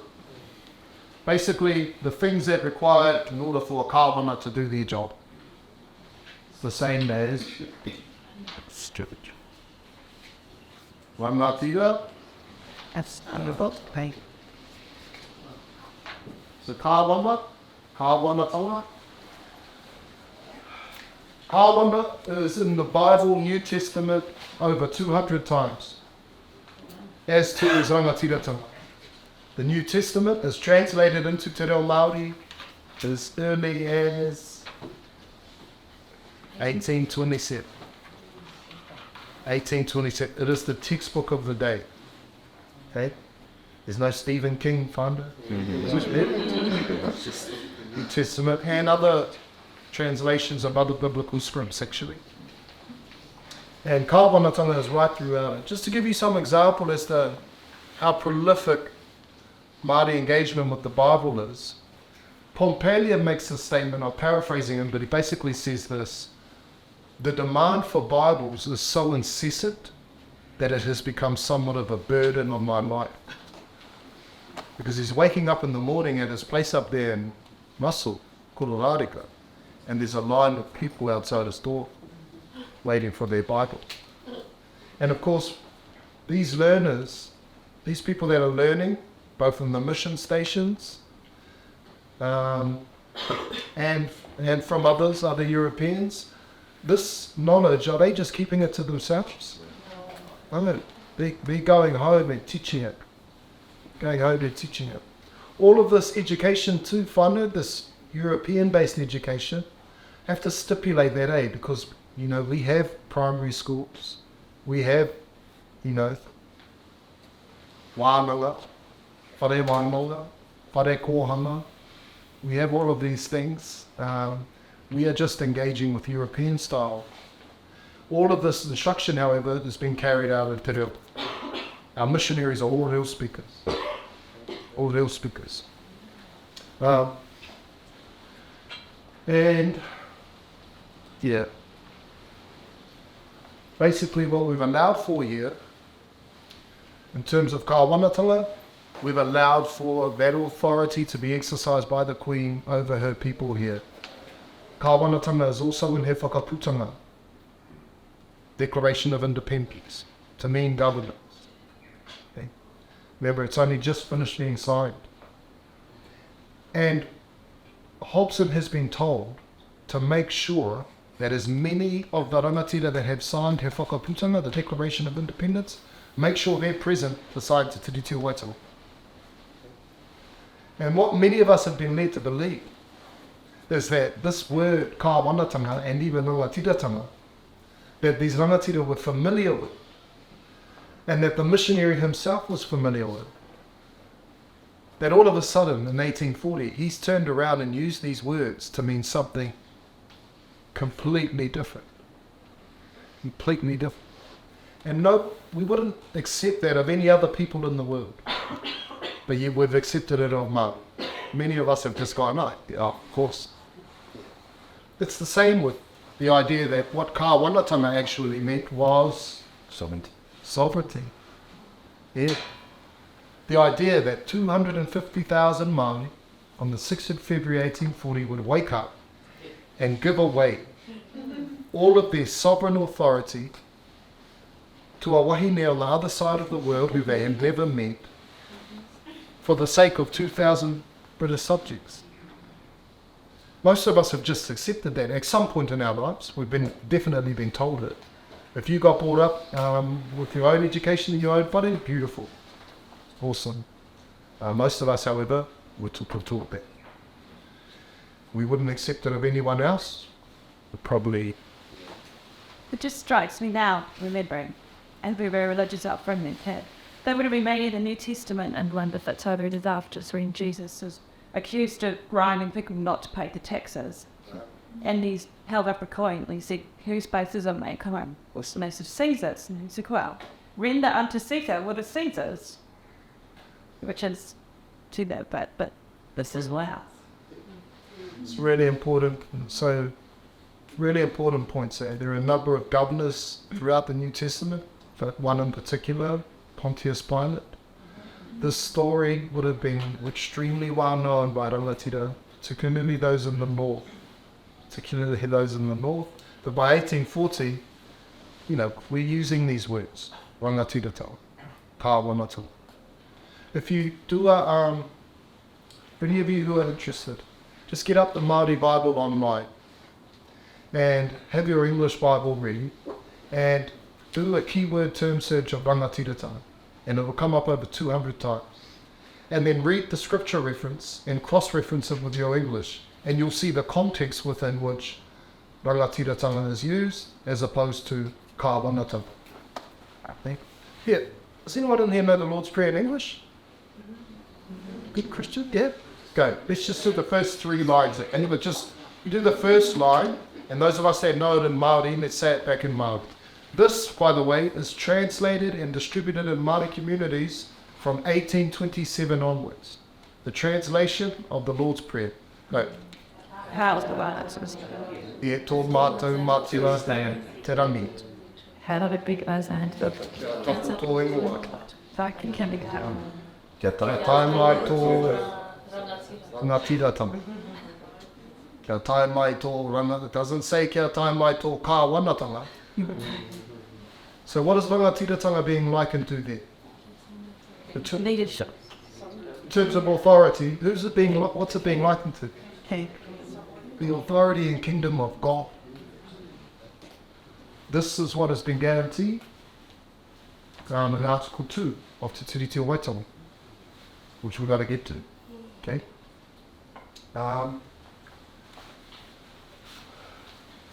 Article 1, however, gives the Queen the right of kāwanatanga. That is the right to exercise her authority over people that are living here. And what does that look like in 1840? It looks like one governor. One governor who lives in the north. Just in the north. See this here? The 3 governors over their lands. Some people say, no, Drake, what about this says over all the lands? Well, yes, this is true. So there are 2 things, okay? There's a book out by Ned Fletcher. Has everyone heard of Ned Fletcher? Check it out. For those of you interested, he looks into the English text. Over the last 7 years, he studied all the letters from the Colonial Office, the context of the days. Fabulous book. Okay? It's got a really unique title. It's called Treaty of Waitangi English Text. And, in there, what Ned says, okay? This is what Ned concludes. We've sort of taught this, but as a periphery. But Ned Fletcher really recently has brought this right into the mainframe. What happened in 1837 was Hobson writes a report to the Colonial Office in Britain saying how Britain should more formally move forward here. They have no intentions of colonising. Okay? But even more than that, they don't want who to colonise? French, yeah. Not that the French have any intentions to colonise, but this warfare between France and Britain is still playing out. What Ned Fletcher's done the research into some of these, for instance, Hobson's plan. So in Hobson's report, he writes back to the Colonial Office and he says, this is how we should move forward. there should be small settlements around New Zealand that are completely governed under British law. Okay? And any British people that live here or that are going to come here, they live in those regions, those settlements. Okay? What Ned Fletcher says is that here, what they are referring to is the lands that we have allowed for Europeans to occupy, these settlements. This is what Ned is saying. The other approach was that Howard Busby also wrote a report back to the Colonial Office in 1837. And what he said, in terms of a plan moving forward that might allow them to address the lawlessness of British subjects, this is what he said. No. British law will be applied over the entire land, no matter where Pākehā are, no matter where British subjects are. Wherever they are, they will be subject to British law. And in fact, Māori will apply it. We just need to give them time. This was Busby's view. It was based on the assumption, just as Māori had acquired the laws of, of Jesus, Māori will then naturally prescribe to the laws that are just below the laws of Jesus, which are the laws of Greek. Which have stateless question of what depth. This is Busby's view. 1837, we didn't go with either of these, but this is how it applies. But people say, no, JJ, it says over all the land, that means Māori as well. It means Māori as well. But how do we know that that's not quite the case? But do Māori have laws? Yeah, absolutely. We have laws. So the problem has never been with Māori governing Māori. Why else would we not do it? What other evidence do we have that suggests, no, kāwanatanga is not for Māori? How is Tikana and kawa in place. And also mainly that, Mainly that. This population too, whānau, will vary dramatically, okay? Will vary dramatically. The earliest most European observers, they had really conservative estimates of around 90,000, and go up to around about 150,000. What I can tell you in terms of anecdotal evidence, James Cook's second voyage through Fiordland, he comes across a population that Joseph Banks says was about 5,000 people in Fiordland. Well, in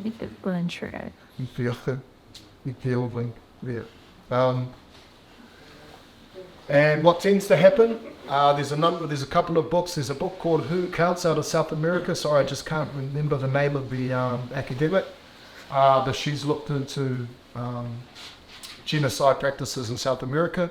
And there's also a book by Noam Chomsky called The Politics of Genocide. There's a characteristic in context where genocide is applied and settler colonial states.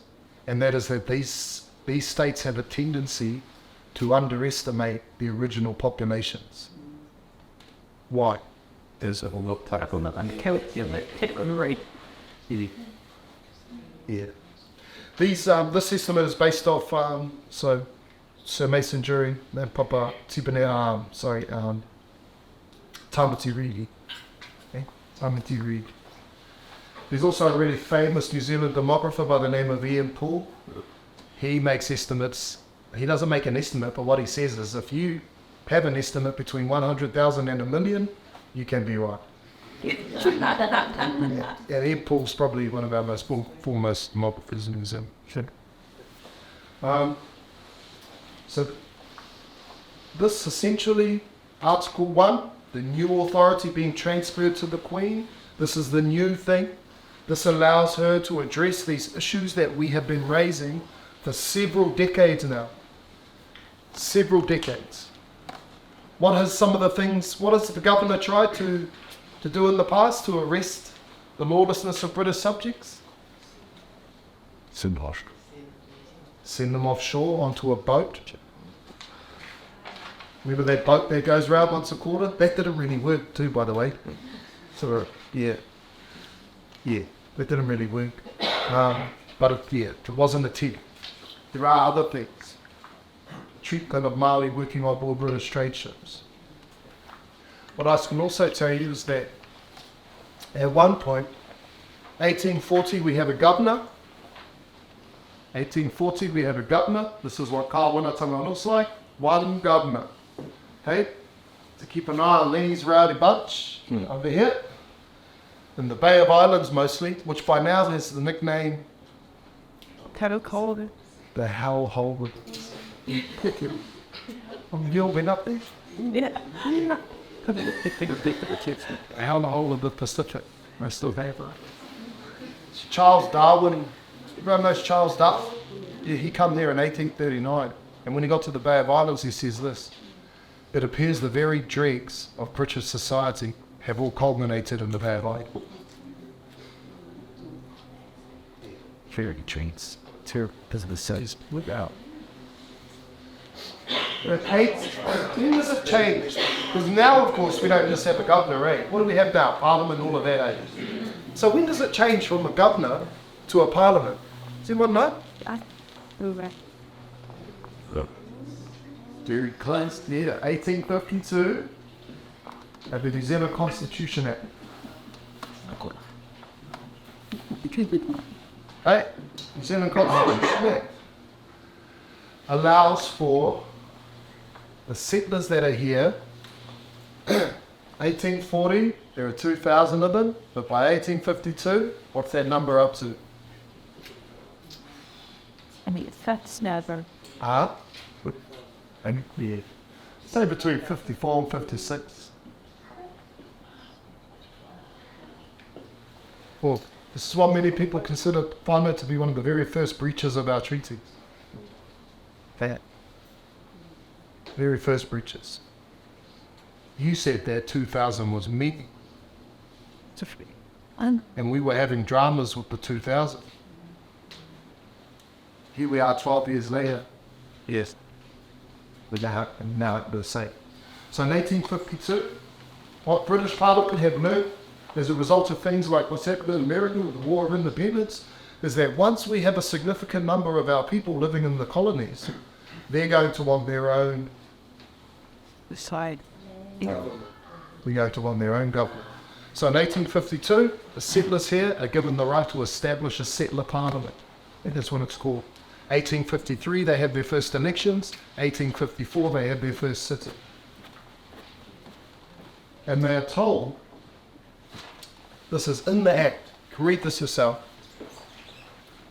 they are told that they cannot pass laws about Māori. And in particular, Māori land. So settlers, yep, fellas can have a parliament here. You just can't pass any laws about Māori, and you can't pass laws about Māori land. So here we have a Constitution Act passed 12 years after the signing of Te Tiriti of Waitangi that upholds Te Tiriti of Waitangi. How does this uphold the provision of Kāwanatanga?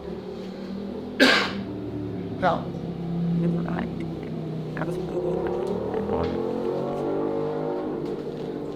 How does the New Zealand Constitution Act, which says you cannot pass laws about Māori, how does this show that Britain are upholding Kāwanatanga as it's understood in Te Tiriti of Waitangi?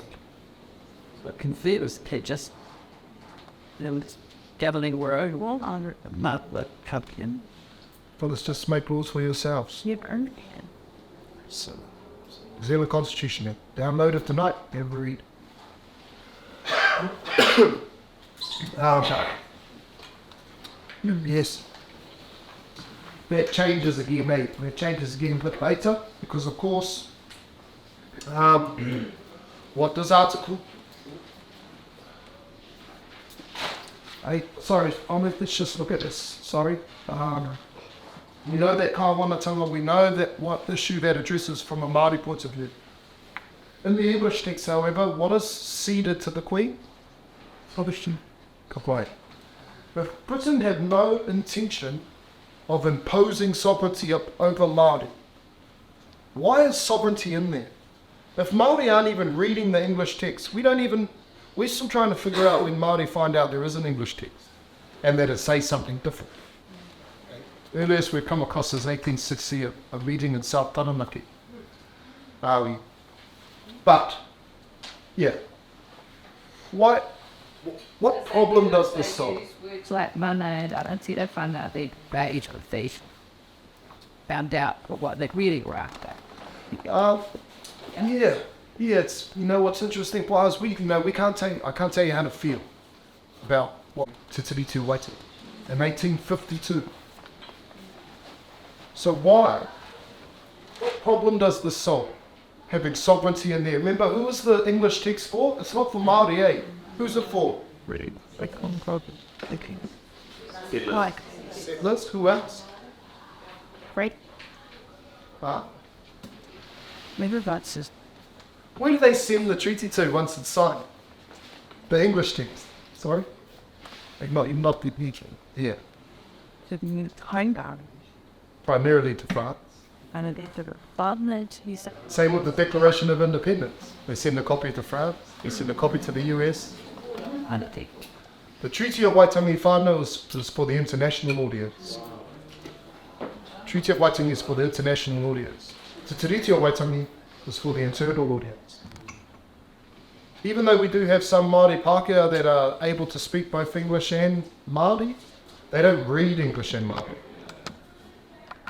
They can speak English and Māori, not so much read it, so they're not familiar with what's written in English text either. This English text whānau solves those external threats. Also a domestic threat from Britain, who we haven't discussed yet, but they have an internal domestic threat that is a threat to the relationship here between New Zealand and Britain, and he has left England in 1839 and is on his way here with 6 ships. Who was it? Lord Mullington. Matt? Oh, no. Sorry, no. Edward in Wakefield. Yeah. Wakefield. It's time to go down one to have a look around. It's all over the place. Wakefield. So Wakefield is left. He's on his way. He's claimed 20 million acres of land that he has never seen. Not only has he claimed it, he's done what with it? Sold it. That's it, place. Is that The place. Has everyone heard of Edward? Yeah. And his plan? Is you familiar with his plan? He's basically done this, eh? So he's in England. With this in prison. It's in prison. Yeah. Prince, we should discuss this a little. Yeah. Whānau Edward given Wakefield, eh? The prison. The child rape was at least. he did? Oh, yeah. This is what he's done, eh? When he's about 20, he marries a 15-year-old heiress. And as an endowment to the marriage, the 15-year-old girl's mother gives Edward Gibbon Wakefield £60,000,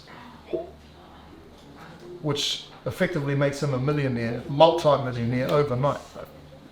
That 15-year-old woman then bears him 3 children, and at the age of 20 she dies. Okay. So what he and his brother Arthur conspire to do is to find another 15-year-old heiress, assuming that the parents are going to do the same thing. Well, they kidnap this young Spanish heiress, and her father rings the authorities and says, hey, these 2 men have kidnapped my daughter. So he goes up. Trial, he's found guilty, is convicted, sentenced to 3 years in prison. When he's in prison, he meets 2 sailors that have been to New Zealand, and they tell him about this. And he's got all this time on his hand. So he starts coming up with a plan, a scheme for colonisation. And his plan, finally, he first trials it in Canada. Doesn't really work. He then trials it again in South Australia, Adelaide, where he gets more success. And the saying is, he perfected it here in New Zealand. And if you see the memorial spot on the terrace where he dies, there's a little plaque there dedicated to him. above it says Edward Gibbon Wakefield, a man of vision. And this was his vision. He would claim large tracts of land. That's it, 20 million acres he's claimed. Right? Largely in his May sectors. He would then divvy that up and sell it to the second and third sons of the lords in England. And quite second and third sons. There's the heritage, isn't it? Yes. We haven't got one of their papa's land, that's the beginning.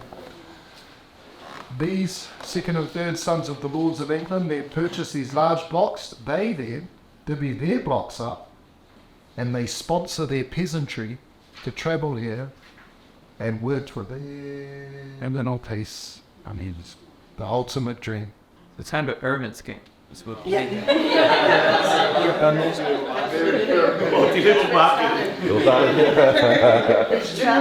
genuinely is known as keep rich quick scheme type of guy. Yeah. When he gets out of prison, finally, he takes this idea to the British Parliament, and he asks them for a royal charter. Can you give me a royal charter? And they say, absolutely not. That's a terrible idea. We know the outcome of that idea. We move masses and masses of our people to native people's lands. We know what the implications are for the natives. We're not going to do that in New Zealand. New Zealand is going to be different. New Zealand is going to be different. It's got help, but it doesn't fair.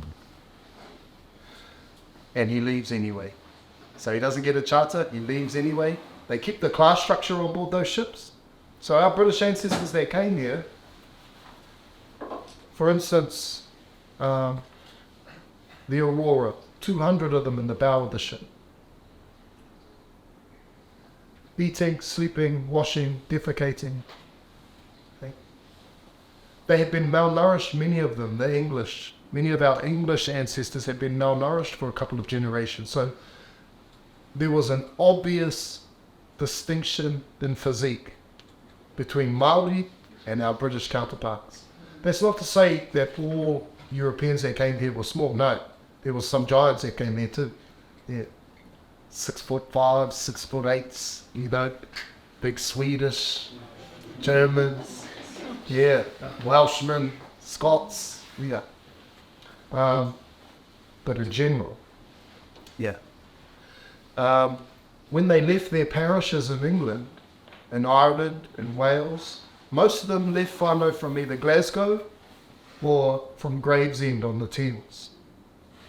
And when they left their parishes, it was like a poroporo ake. It was like farewelling the dead.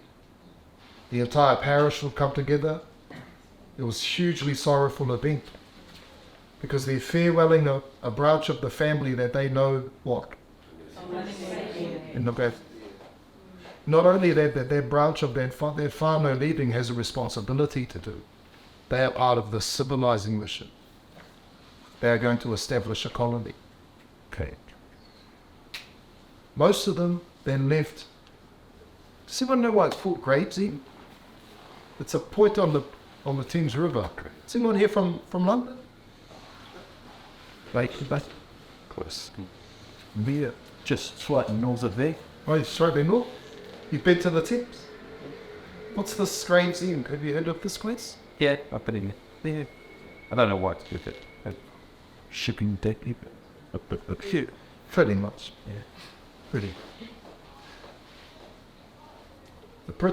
London's population doubles from 1 to 2 million from 1820 to 1840. They rely on the same sewer systems basically the Romans built. There's 8 of them that all empty into the Thames. 8 sewer systems. Gravesend delineates the point on the Thames River where you can throw your deed in. And for most of our British ancestors they left from there, the water for the journey is drawn from the Thames. Just to give you, it gets that bad finally that by 1857, it's in the history books as the year of the Great Stench. Because the Londonese are being basically advised to stay in their homes, don't come outside, because the smells will make you sick. The average life expectancy of a Londonese in 1820, according to Ian Pope, anyone know what take gets? 30 years. 30 years ago. So to get on these boats, remember that Neil Finn song? I just spent 6 months here in that week. That's what that song's about. Come all the way down here to the stream. I thought, sir, something. Come landowners, okay? Now, Britain haven't supported this plan, but it was left anyway. And this is the shoe that sovereignty solves. Now, they haven't communicated it in Article 1. Could they have could the Mr. Henry Williams knows what he's put in Article 1. He knows that Māori know that when they read it, what they are giving is the right of a governor to be here. He knows this. If he wanted Māori to clearly understand that actually, no, what you are giving to the Queen Māori is your divine spiritual authority from the atua that has come all the way down to you, you're going to give that to her. What's that word? And Ngā Tīratanga?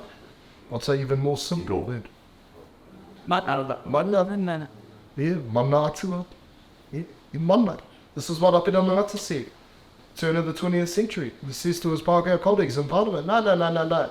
If you fellows wanted Māori to think, to understand what was being transferred in Article 1, you could have used Te Tino Mana. Tino Mana. Yeah. And of course they did it, because what did the missionaries know? Yeah, would they do it? So, okay, go and find it. It's on the sign. Here on the side of it. It's Article 1. Okay? Problem-solving documents. Both of them. And that as much as the power or the claiming of sovereignty was about keeping that external audience in check, there's nothing wrong with the English text. The English text is a very powerful text.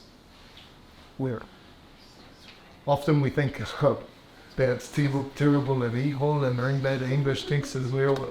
No, read it. It's pretty solid text. Article 2. The continued authority of Māori is guaranteed. So our rangatiratanga that already exists over our lands, our settlements, and all of our treasures. Taonga and no rangatiratanga are the two provisions in Article 2 of Te Tiriti o Waitangi. Rangatiratanga.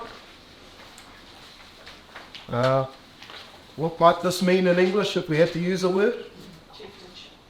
Chieftainship. That's excellent. This is what Papa Hugh Kawharu is translated in 1984. This is actually the first English translation, Papa Hugh Kawharu's.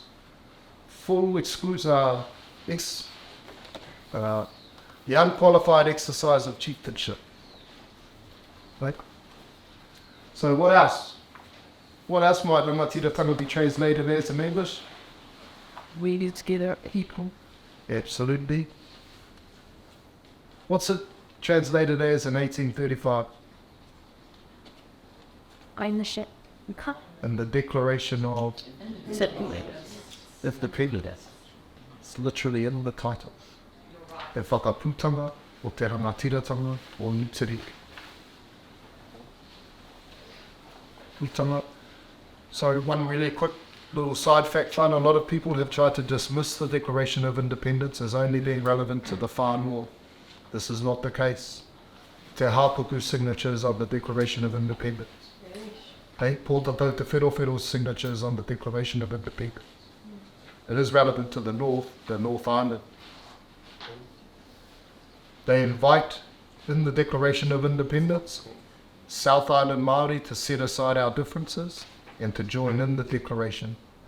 It also states in the Declaration of Independence that there will be no authority established on this land except at the consent of Rangatiratanga.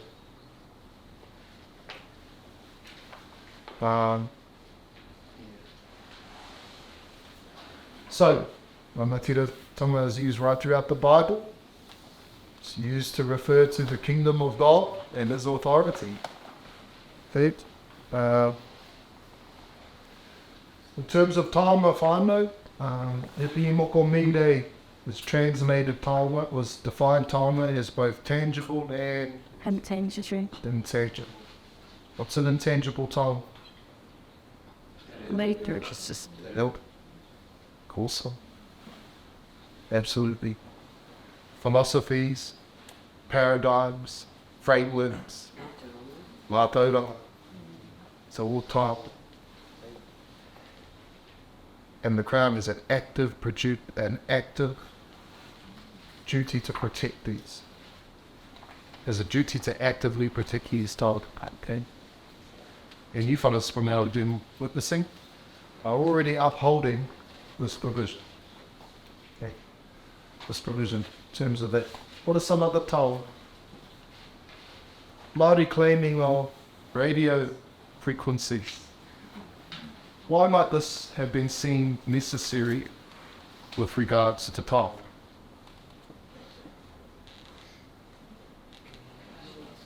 So this is a new technology, and what many New Zealanders say was, well, why did Māori get to have a treaty claim over radio? There were no radio frequencies in 18th century. Because of the ear. But Trips to the ear. travels through the ear. Communication. Yeah. Communication. Right. Trade. Absolutely. Happened spoken word. Force. Yeah. So radio whānau, in as much as it's used to be able to promote te reo Māori, this is the relevance here. And as a tool to be able to actively protect te reo Māori. This also whānau refers to another principle called the principle of mutual development. The idea that Māori are supposed to stay for me te kōtiro, whilst only our British friends get to advance from developments. This is not in the spirit of the treaty. Okay, we are both to develop. Both to develop.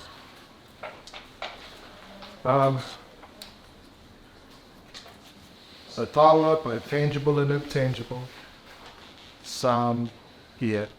It's not until your language is on the brink of extinction that you kind of recognise how valuable it is. When the rangatira were signing this in 1840, they would have never envisaged a day when their descendants won't be just speaking our language. They would have never envisaged it. There are also issues to address around trauma sites. Okay? We haven't really discussed this, and I'm not sure there will be time to discuss it, but one of the characteristics of settler colonial countries is intergenerational historical trauma and various trauma sites. Okay? So like what happened up at Takaparawhau in 1952. Yeah. That was a historical trauma site for many of those people there, including Papa Joe Hawke, who was a child watching his grandmother run back into their burning whare and try and save some of their taonga.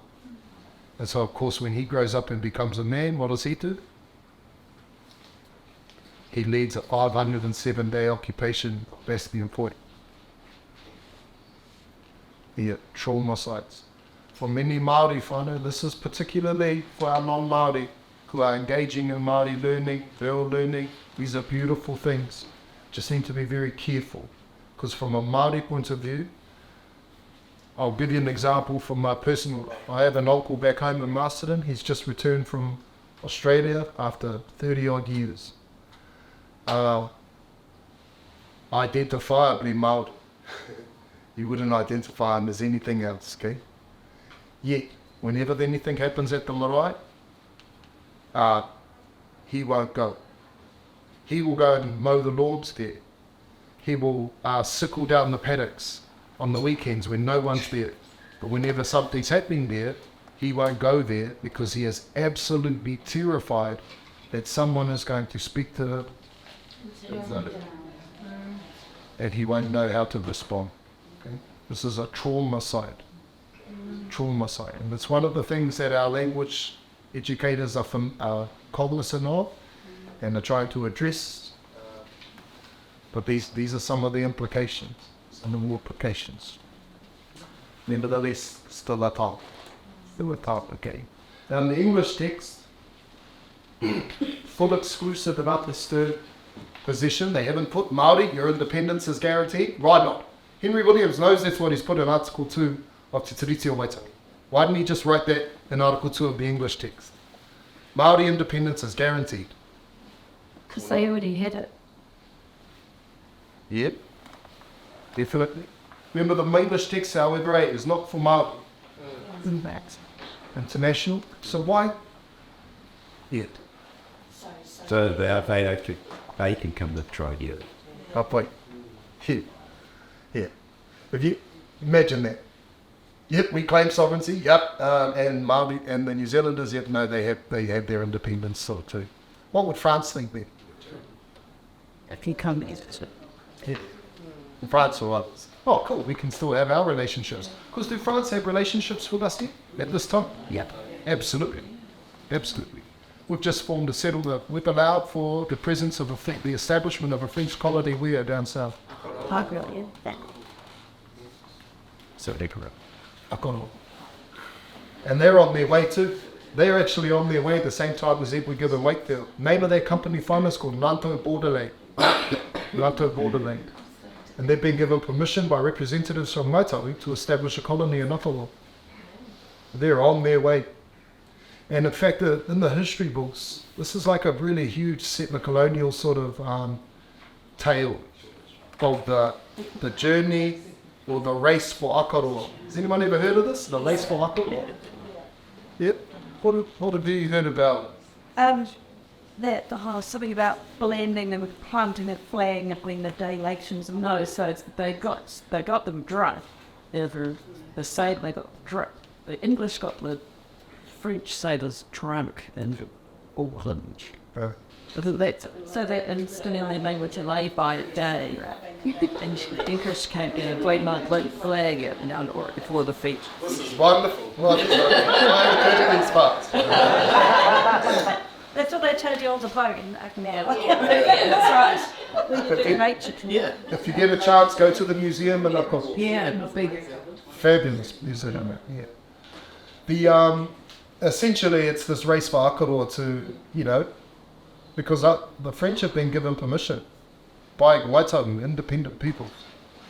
So Britain are racing there to erect the British flag. Because once the French see the British flag, they know what. This is late. No, it's a play sockets. And the ship that they send, which is this, it's supposed to be like this epic race for the South Island. The name of that ship, the English ship that gets there and wins and defeats the French, it's called the Britomart. So, So they're fascinating. yeah. These These provisions, I remember, this is the provision in Article 2 of the Treaty of Waitangi, full, exclusive and undisturbed possession. It then goes on to be really specific over what? All over your lands, estates, fisheries, forestries, all of your properties. This article, whānau, becomes hugely problematic for the settler population that arrived post-1840. They hate this article. So much so that they're writing back to the Colonial Office in Britain saying this: Article 2 of the Treaty of Waitangi is an injustice to the settler population. You have guaranteed to the natives the full, exclusive and undisturbed possession of their lands, forestries, fisheries, estates, and all of their properties, and guess what? They think it's theirs.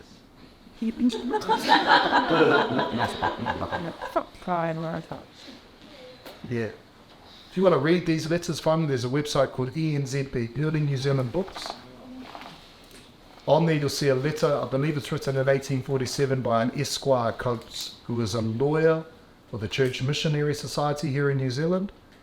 And he is writing back to the Colonial Office saying, you cannot listen to the settlers here who are demanding that you throw the Treaty of Waitangi out. The honour of Britain is at stake. The honour of Britain is at stake. Yeah. About religion. These,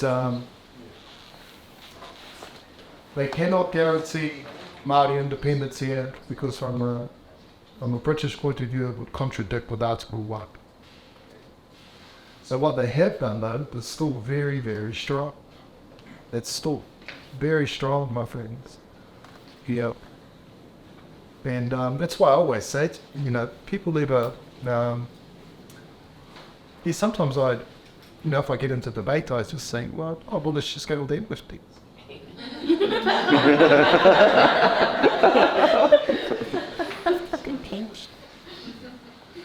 The other provision I think you might say is that actually people in Britain that would have really loved seeing this.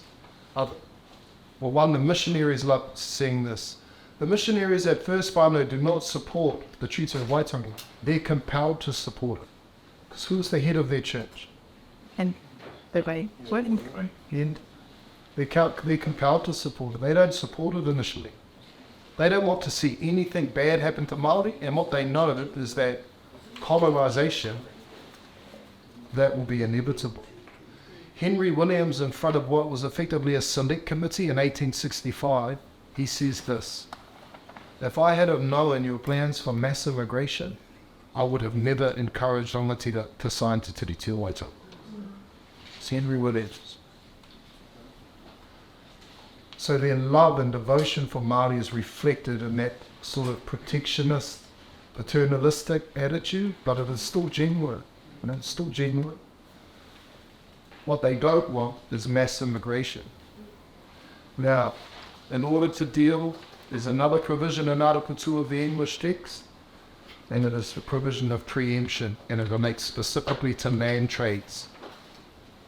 And what is given to the English in Article 2 is the right of preemption over all land trades. So what does this mean?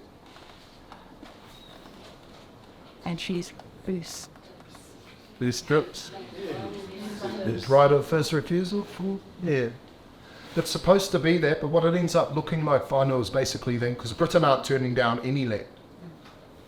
The Crown, sorry. They're not turning down any land.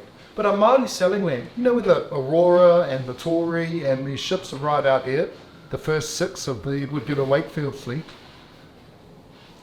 they all expect that they've got this land. Are Māori selling land? No. Māori aren't selling land. And in fact, what Rose and my tupuna prefer to do in the Waitangi actually is to lease land. So we start so we get the benefit of having a Pākehā in our community and the access that allows. Our Pākehā guest now gets the benefit of having land, so that they can start a farm and be those types of things. Mutual benefit. Who isn't benefiting from that relationship? Settlers. Those that are able to lease land from Māori are benefiting, but who's not benefiting? People try to think up with it. Yeah. The Crown, especially as it's the Crown, have preemption. They have the right of preemption over all land trades. So Māori, if you want to sell land, you can only sell to the Crown. Yeah. But what problem does this solve from a British point of view? No one legislation. Excellent. So no more Ngāto borderlays or private companies. In terms of private companies, who else is the most legitimate threat at this time? Actually, made. So this Edward Gibbon Wakefield would hate to see this. That 20 million acres too, by the way, whānau that he's supposedly claimed, gets whittled down to 3 million acres. There's been an investigation into that, found to be fraudulent, many of the claims, and finally he's awarded 300,000 acres. But the right of preemption addresses people like Edward Gibbs Wakefield. On what grounds did he get? Yeah, that's all my help.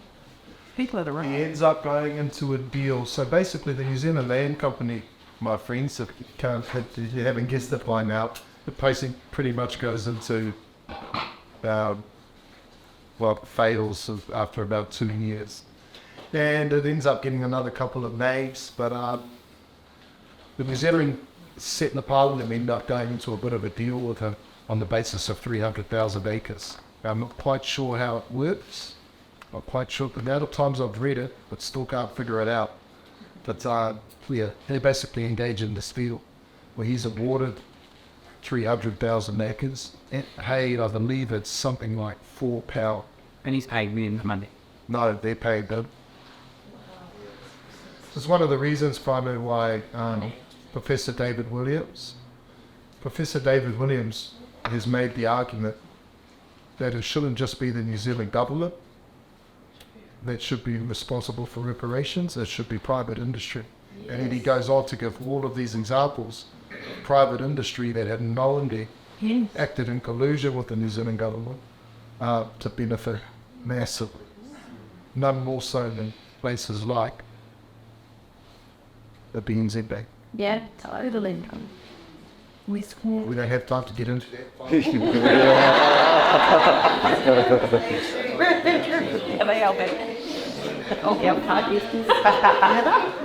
One last thing, we're going to break for lunch in about 15 minutes. But Up to BNZ about that. It's for myself. It's a Wednesday. provision of preemption, again, this isn't articulated in Te Tiriti of Waitangi. Why have they not articulated this in the Te Tiriti of Waitangi? All it says in Te Tiriti of Waitangi is hokonga. You will agree to trade land with an agent of the Crown. They haven't said Britain have the right of preemption over all land trade. Why not? Save this message. Oh. It's a bit silly, eh? Every form. It's all the Americans that point this out. What? Well, that's not independence. If you can only sell your land to one people, one person. That's sex symbols. Oh, collection. You can't guarantee independence over your lands in Article 1. Well, sorry, the first part of Article 2. And then at the bottom half of that article then say which you can only trade. So it's not articulated in Te Tiriti of Waitangi. I'd like to see a utility, the purpose, practical purpose of the use of preemption in Article 2 of the English text. That is to ensure that these other external peoples cannot just come here and do what it would give a Waikato try to do. And from a pessimistic point of view, it just means the Crown are the only ones that are going to benefit from land trade. There's just much of that play into the sovereignty subject. So if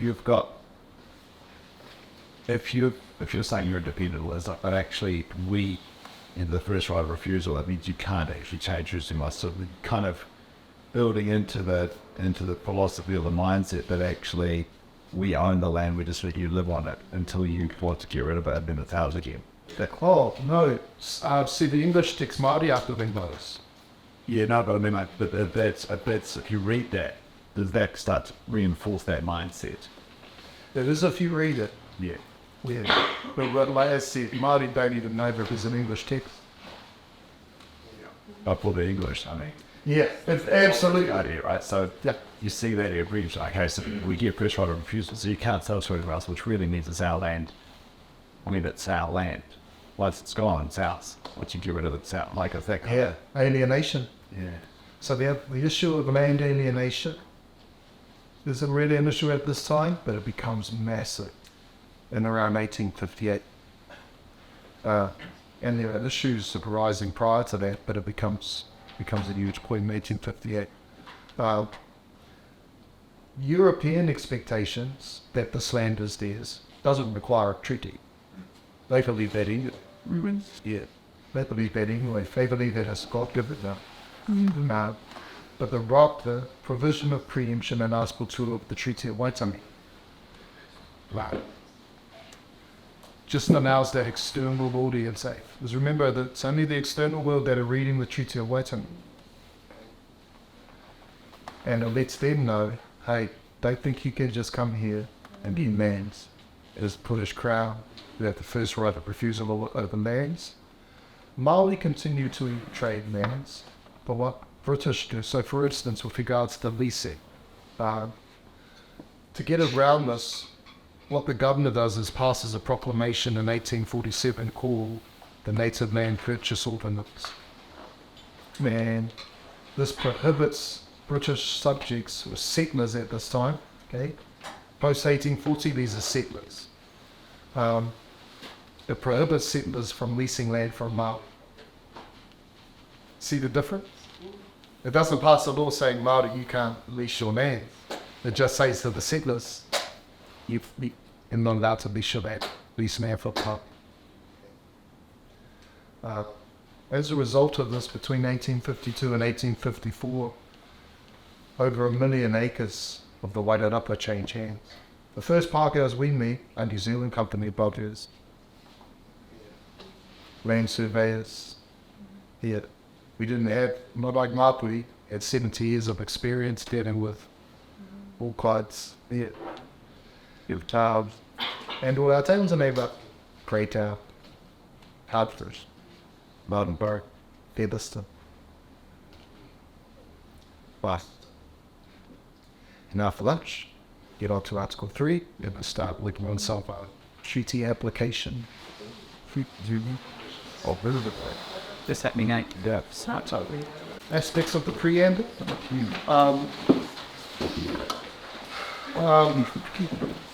Article 3 is very little distinction between Article 3 and that one emphasises privileges, that is the English text. The provision is all the rights and privileges of British subjects. On the other hand, with Te Tiriti o Waitangi, the provision is ngā tikonga katoa ritetai. We have to translate that. It is all the rights and customs of her subjects, the people of Britain. These are now made available to us. Now, Article 3 is the only article in Te Tiriti o Waitangi where Māori explicitly receive something new. Article 1 is about the transfer of a level of authority to the Queen of England. Article 2 reaffirms the authority of Māori that already exists and that it will continue. Article 3 is where Māori gets something new. And at the time, whānau, Article 3 of the English text was seen by Europeans as the most radical text. We have given to native peoples all the rights and privileges of British subjects. But remember, what's that humanitarian aspiration? That New Zealand is going to be different. This was a testament to that, Article 3. We are not going to, Māori, the way you have seen us behave in other places, we're not going to do that here. Look, Article 3. The way we have treated you on boats in the past, the way some of our people have behaved here, and you have had no, you have not been able to resolve these in European courts. The way Europeans in Sydney have been undermining the wheat market. Despite this time, whānau, by 1840, Māori are dominating markets. All of these things now, in terms of Article 3, allow us to address these, and in particular, all of the trade routes, all of the established trade networks of Britain. These are now available to us. I have no doubt that our rangatira would have been considering how we get Māori representation in Westminster government. We have all the rights and privileges of British subjects. For many Europeans, particularly British, this is quite a radical argument to them. It's only 20 years beforehand whānau that they've abolished slavery. Now here we are 20 years later, giving to natives all these rights and privileges. Okay? Another thing that we need to be clear about, Māori are not naive as to how powerful Britain are. Anne Salmon describes Māori of this era as cosmopolitan. Māori are travelling all over the place. It's a really awesome book called Toi Mai, documenting the journeys of a 19-year-old rangatira to London in 1819. When he gets there, he sees the industrial centres of Britain. He gets taken out to this place where he sees the first ever iron bridge made. And when he's looking at it, he begins to contemplate and consider, but what are our bridges going to look like? Where are our roads going to be? Where will our industrial centres be? So Māori aspirations and desires to engage in modernity and industrialism, these are well and truly established. What Article 3 provides for is the expansion of that trade. From a Māori point of view. From the humanitarian point of view, yes. Look, New Zealand is going to be different. We're giving to the natives On top of Article 2, the guaranteeing of the, what's the provision? Full, exclusive, undisturbed possession. On top of that, Article 3, all the rights and privileges of British subjects. Some people argue this is what makes Māori British subjects. Why would we argue against it? Article 3 is what makes Māori British subjects, right? Most people say, well, if that's what it said, then that should just say that. But also, what's guaranteed in Article 2? Te Tiriti o Waitangi? Independent rights. So you have to read these articles in context. The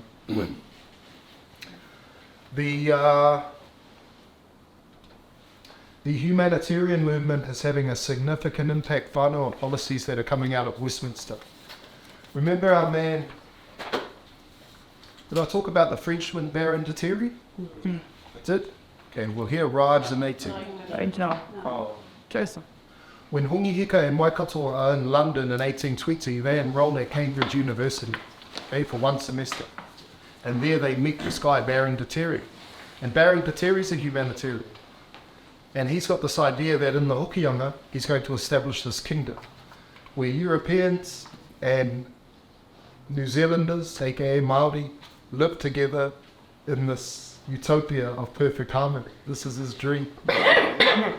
And he's on his way here to declare himself the king of it. So in our history books, in British history books and in British narratives, he's been recorded as a madman. He's not a madman. He just says he's this humanitarian that wants to see, who believes that it can be different from everywhere else that it's happened in the world. And so he comes here, he arrives here, 1837. And of course, when he gets here, the 40,000 acres that he thinks he's purchased, he thought he purchased it from Thomas Kendall. Everyone heard of Thomas Kendall? No, he's also Thomas Kendall. He's a gun runner missionary. So, takes church on Sunday, and he sells muskets on Monday. He also becomes a Pākehā Māori, which astounds the British. He's not some peasant that's, become a Pākehā Māori to escape, the downsides of being a peasant in Britain. He's an educated, he's part of the clergy, he has resources, and yet he still chooses to become a Pākehā Māori. And this is what's astounding about Thomas Kendall, is he appears to be, for his day and age, a person that really lives by the saying, when in Rome, who has the romance? Edward Gibbon Wakefield, Baron de Terry, when he arrives, the Anglicans in the north have no regard for him. He's French too, by the way, right? So this French-English thing isn't just a nationalism thing, it's also a religious thing. And so when he arrives, he's treated with disdain. And the morning he arrives, you imagine his ship's in full regalia, flags, everything's out. Because he's expecting to be received as a king. Wow. And of course, when he arrives, nothing. And in fact, all that happens when he arrives is this guy in a dinghy rows out to him.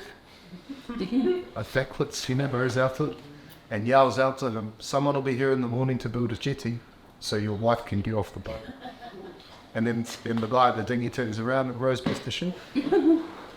Now, when Māori see how poorly he's treated by the Anglicans in the north, those rangatira in the north feel sorry for him.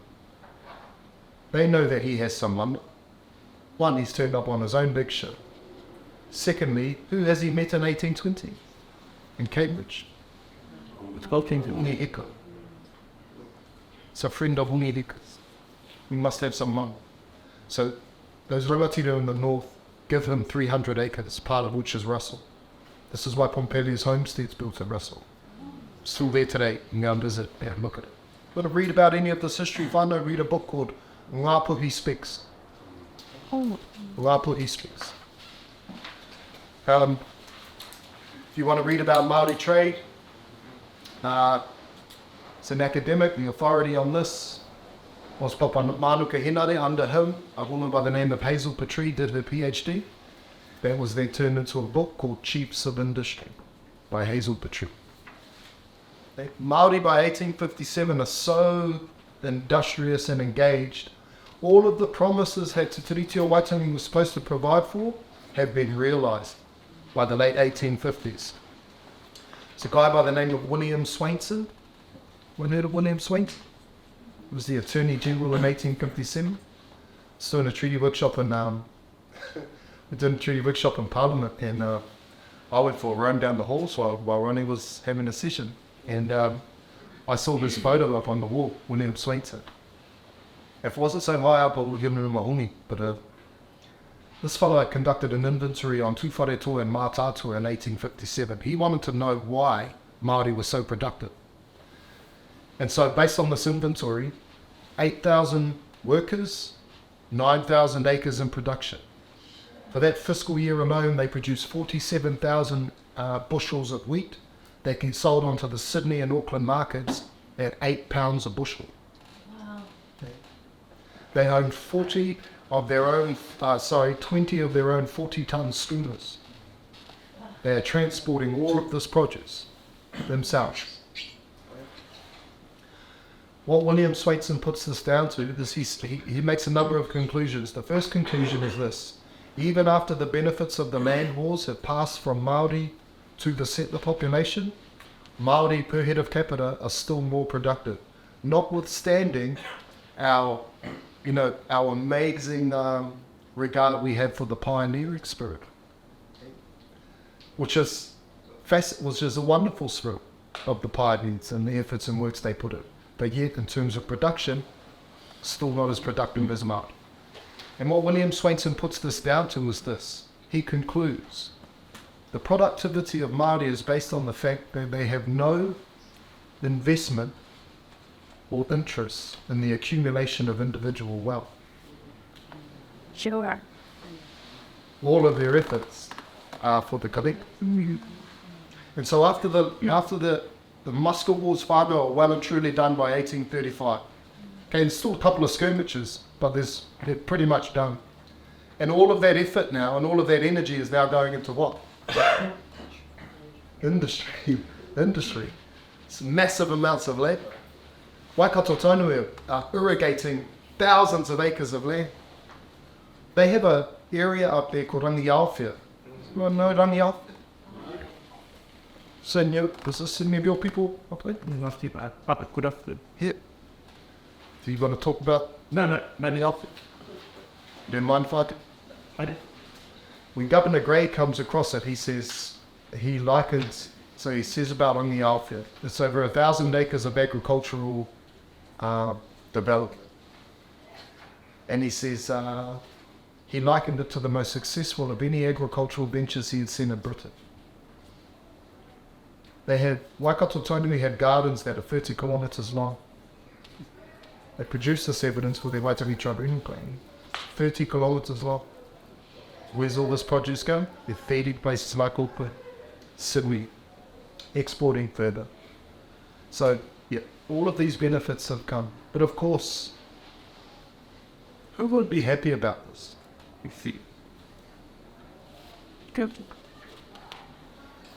Yes. There is an expectation that wealth and that industry should not belong to the native. That by right of God, that wealth and industry it should be for European benefit again. So you have things like the Taranaki provincial government passing laws prohibiting their own citizens from travelling north to Waitara to purchase foodstuffs. This is in 1858. So the provincial government in Taranaki say to the settlers there, you fellas can no longer go north to Waitara and purchase foodstuffs. And let me just say, all foodstuffs are Māori. We are the foodstuffs, producing all the foodstuff. Bread, baking bread. You can get off a boat here, you can come from Europe, you can buy a loaf of bread. Here, you know the wrapped ones that are sort of intertwined. Could you imagine that? You think you're coming to the South Pacific, to the savage land. You get off the boat, and you can buy some bread. Have a cup of tea. Yeah. the settlers in Taranaki say this, settlers in New Plymouth say this to their regional, to their local government, hey, you fellas are mad. If we can't purchase foodstuffs from Waitara, we're going to starve to death. The treasurer for the Taranaki Council, for the New Plymouth Regional Council, basically says this. If we continue to support Māori industry, they will not be incentivized to sell us their blacks. They will not be incentivized to sell us their limits. Shortly after this, 1860s, so that all starts, whānau, from the Kinitanga. Kinitanga really have said, actually, we're going to start a land league, no more selling of lands. No more selling of lands until we figure out what's happening here. Because our new visitors, they've got a different idea around land. And it's become really plain and obvious right now. So the Kinitanga call for a national halt to the all trading of lands. As a result, they're invaded. Governor Grey issues his proclamation, 5th of June 1863, to all Māori from Manukau south. Vacate your lands and retreat to the Mangatawhiri River, or surrender your muskets to an agent of the crowd and pledge allegiance to the Queen of England. So what will those whānau do? They vacate their lands. This includes Ihumātao. Instead of Ihumātao, this is when those lands were vacated. The Crown set the Parliament, then bring in a whole bunch of soldiers from overseas, particularly from India. They haven't been able to pay their soldiers in India. So what they've said to them is, hey, we've got another war about to kick off in New Zealand. If you go there, we can pay you there. And how do they pay them? In lands. Ka pai. So Ihumātao in 1867 is awarded to a Scottish soldier by the name of Wallace, who come from India. That land stays in his whakapapa from 1867 until 2016, when those lands are sold to Fletchers. That's why it's such a raw issue, fun. There's only 1 degree of separation between this hapu and their lands, and it's a Scottish soldier. This is the other reason why we have Indian names here. Kandawa, Bombay, Hastings, Havelock, Clyde, they were all administrators of the Indian theatre. Coromandel, Dutch transliteration of Karamandala on the east coast of India. And just commemorated these Indian exports on this finger. We had an Indian participant in the workshop one day, and he was like, yeah, I wonder why he is. I just thought, I think this has just ran out of names. So it's called a Indian name. All of these things have are embedded in our histories. And that hurts. And so that development that Te Tiriti of Waitangi was intended to provide for, whānau had started doing it. Māori were well on our way to becoming extremely wealthy. Extremely wealthy. If you want to read it, I think tribunal reports are awesome, my friends, if you want to get insight. The Orake report is pretty powerful because it talks directly about the Auckland government and central government's undermining of Māori industry in Orake. If you want to get some insight into that side of things, okay. The Article 3, as said, not really too many differences between the two provisions. Provision 1 and Te Tiriti of Waitangi, so it's all about being really clear, whānau. If you're talking about a provision from Te Tiriti of Waitangi, you're talking about Te Tiriti of Waitangi. Sometimes you get people that discuss our treaties as though they're the same. Central government likes to do this. They'll have something like Te Tiriti of Waitangi and then a slash and then the Treaty of Waitangi. Now, we need you to be very specific when it comes to your analysis. Very specific. What treaty are you talking about? What provision, what article, what provision, and then potentially what relevant principle. There's been a shift in that last couple of years though. So when we went up what in commission was set up, for example, specifically and explicitly argued to Te Waitangi in the legislation, which at least is a deliberate intent if not follow through with. This is absolutely right. So in some sectors, absolutely they're becoming quite specific. Te Rauwhiti has moved from a focus on principles, instead commenting specifically on the articles and the provisions. The only challenge we've got there with Te Rauwhiti is that they are defining the provisions the same as the principles. Okay. We're in a bit of a Ronnie wrote to Calvin Davis and told him who's telling lies. And she shouldn't say it like that, she said it academic. And that he knew he was telling lies because Calvin Davis defines kāwanatanga as the right for government to make laws over everyone. This is contrary to the evidence that's come out of the Waitangi Tribunal. Te Paparahi o Te Raki report from Ngāpuhi. What did they find 2014 in regards to rangatiratanga sovereignty and Māori? And they said it. Māori did not cede sovereignty. Māori did not cede sovereignty. So, Calvin knows this. He's also from the north. He knows about He Whakaputanga. He knows all of these things. And yet, here he is promoting this particular. So, just whilst that stuff's happening, my friends, you don't have to worry about that. It's there's stuff happening up here, but it's what we can do within our organisations. In terms of honoring Te Tiriti Waitangi, it's what we can do within our organisation. There's other discussions for it. There's other lots. Everyone knows what. In terms from a Māori point of view, in terms of the constitutional discussion we're having at the moment, what's it called? Mā Tike Mai. Mā Tike Mai. So that report was published, I think, about 2 years ago. Anyone wants to have a read of it? It's around Māori constitutional transformation. Good reason. Last article here, Article 4. The freedoms, rights, spiritual practices and customs. The provision farming.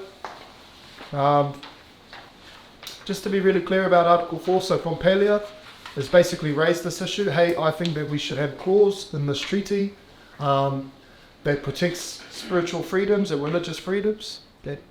Hobson at the time got a little bit annoyed and said, why didn't you come and see me last night? We would have included it. Yeah, Colenso has recorded it. So Colenso's recorded it, that's why we have a record of it. And the provision is ngā whakapono katoa, so all the faiths. At this time, it was simply the Christian faiths.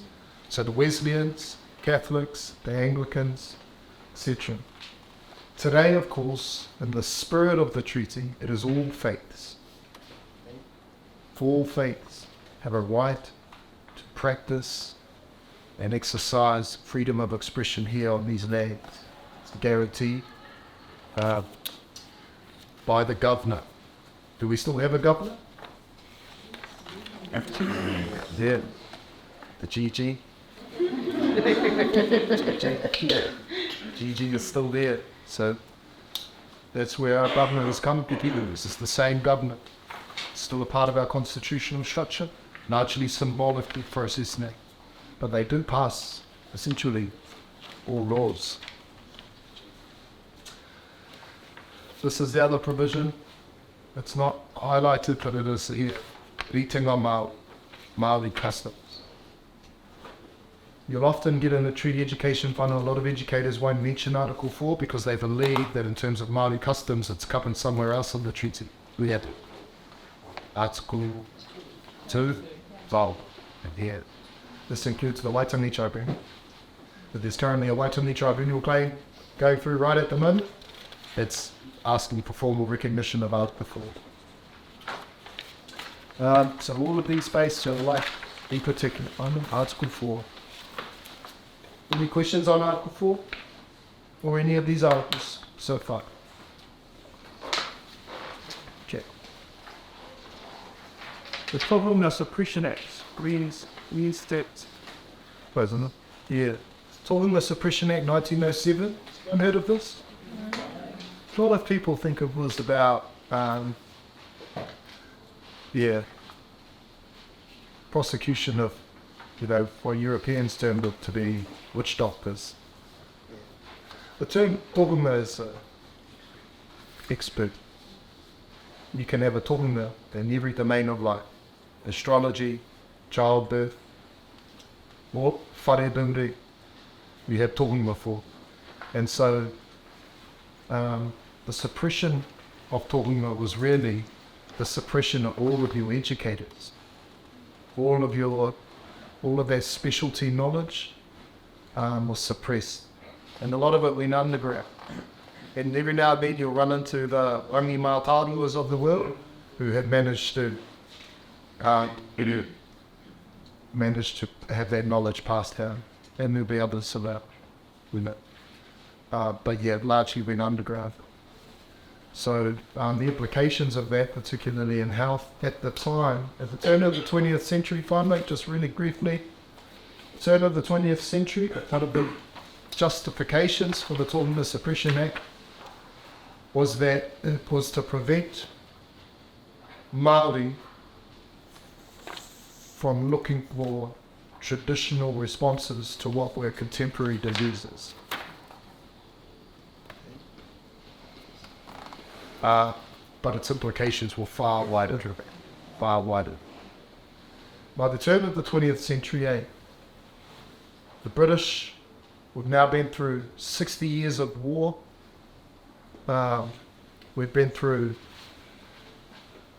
25 years of assimilationist policies, 30 years of assimilationist policies.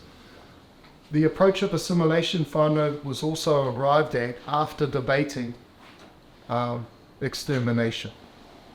Okay? So the reason why it's hard, we have to learn these things because these acts where extermination of Māori are debated, you can find these online. Our kids can find them online. 1867 Native Schools Act. The war's now been going for 7 years. The settlers thought it would only last about half a year, 6 months. Here we are 7 years later, still in war, and they introduced the Native School Bills, which removes the education, the responsibility of educating Māori children from the churches and from Māori, and says Māori, compulsory now to send your children to Native schools. How they arrived at this is has everyone heard of Hansard? Hansard's just the verbatim record of everything. Well, it was verbatim, it's changed a little bit now. But basically everything that's ever been said and discussed in Parliament from 1857. And in 1867, this is the debate they engage in. Can we exterminate Māori? Can we exterminate Māori? And the counter-argument to this came from a guy by the name of James Fitzgerald, the representative for Canterbury. Cool fella. He says, this makes him seem a bit callous, but I think he just put this argument forward to deaden the other argument. But what he said is, today we are in debt to the British Parliament £3 million because of this war. A war of extermination against a people who will never ever surrender their independence will break the backs of the colony. The only viable option before us is to educate their children. This act went hand in hand with the Māori Representation Act. This is where we get our four seats in Parliament, to direct the minds of the natives in the proper channels. Direct the minds of the natives in the proper channels. This is where assimilationist policies begin officially. They don't officially end until the 1960s. And some would argue that we've been later. Even later. So, in terms of engagement, Māori engagement in this developing economy, these things were flourishing. Nevertheless, we have had a particular attitude that took over in the 1860s that we are still recovering from. And that particular attitude is based on the worldview that a native is to be subordinate. I don't know if have everyone heard of the Has everyone heard of the school journals? These always get sent home without parents in them. In the 1914 edition, it says this, and this is the school journal that our grandparents are taking home. This is the one that's being distributed at places like Te Tiriti College. I can say, it says in the I can say of the Englishman that he has a profound ability to govern the subject races. And by the subject races, we mean the millions of common peoples around the world. Okay? It also says in there that starts introducing the Treaty of Waitangi again. Okay, but what it says in the school journal is, yes, the Treaty of Waitangi, the most remarkable ever entered into with a savage race, the foundation of Māori liberty. So, yeah, don't be surprised that the treaty starts getting acknowledged again post 1900, okay? It does, but keep in mind that from this point on, from the 1900s onwards, Māori, our resistance now, so we've done all kinds of things. We've had kotahitanga parliaments, okay? We've had passive movements. We've entered into full-on warfare, okay? We've petitioned, we've travelled over to England, 1882, 1884, to try and meet with Queen Victoria, the very same Queen that signed the Treaty of Waitangi. None of these things have come to does anyone know what happens from that visit? So we've travelled over to 1882, all kinds of things have happened. Parehakas just happened. No response. She refuses to see them. And what she says to them is, hey, if you have any, what her representative says is, if you have any issues in relation to the Treaty of Waitangi, this is now the responsibility of the settler parliament. Yeah. They even suggest that we should petition as though we had it be. We don't have time to come to this history finally, but the responsibility of the settler parliament in regards to Māori from 1900 onwards, it's best encapsulated in a couple of quotes. One of those quotes is on the back of a memorial that was on One Tree Hill, Maunga Keiki, its actual name. There was a statue on there called the Memorial to the Māori, and on the back was a quote by Isaac Featherston, who Featherston's named after. And it says, Māori are dying out and nothing can be done to stop it. Our role as compassionate colonists is to smooth down their dying pillow. Then history will have nothing to reproach us with. His son-in-law was Alfred Newman. He was also a member of the settler parliament, as too was Featherston. Alfred Newman was also the mayor of Wellington. And what he says is this, Māori are dying out in a quick and easy fashion in the wake of a superior race. The disappearance will scarcely be cause for regret. So it's not the differences in our treaties that becomes the problem, my friends. It is this attitude that comes in and that solidifies itself, and that they build a society. And the role of the Māori within that society is to be for those that survive, servant class.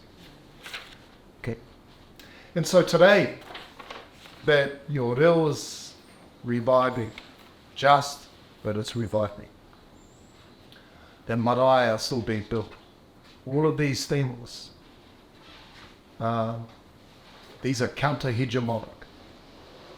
They are counter-hegemonic. Your reo is counter-hegemonic. It is an alternative worldview to that of colonization. And in that sense, it's extremely powerful.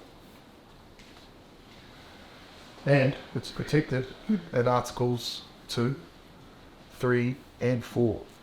And we're going to start writing treaty analysis because we have an hour left. And you've got a framework in front of you, and we've got a little bit of practice into how it's going to work. Before we get there, however,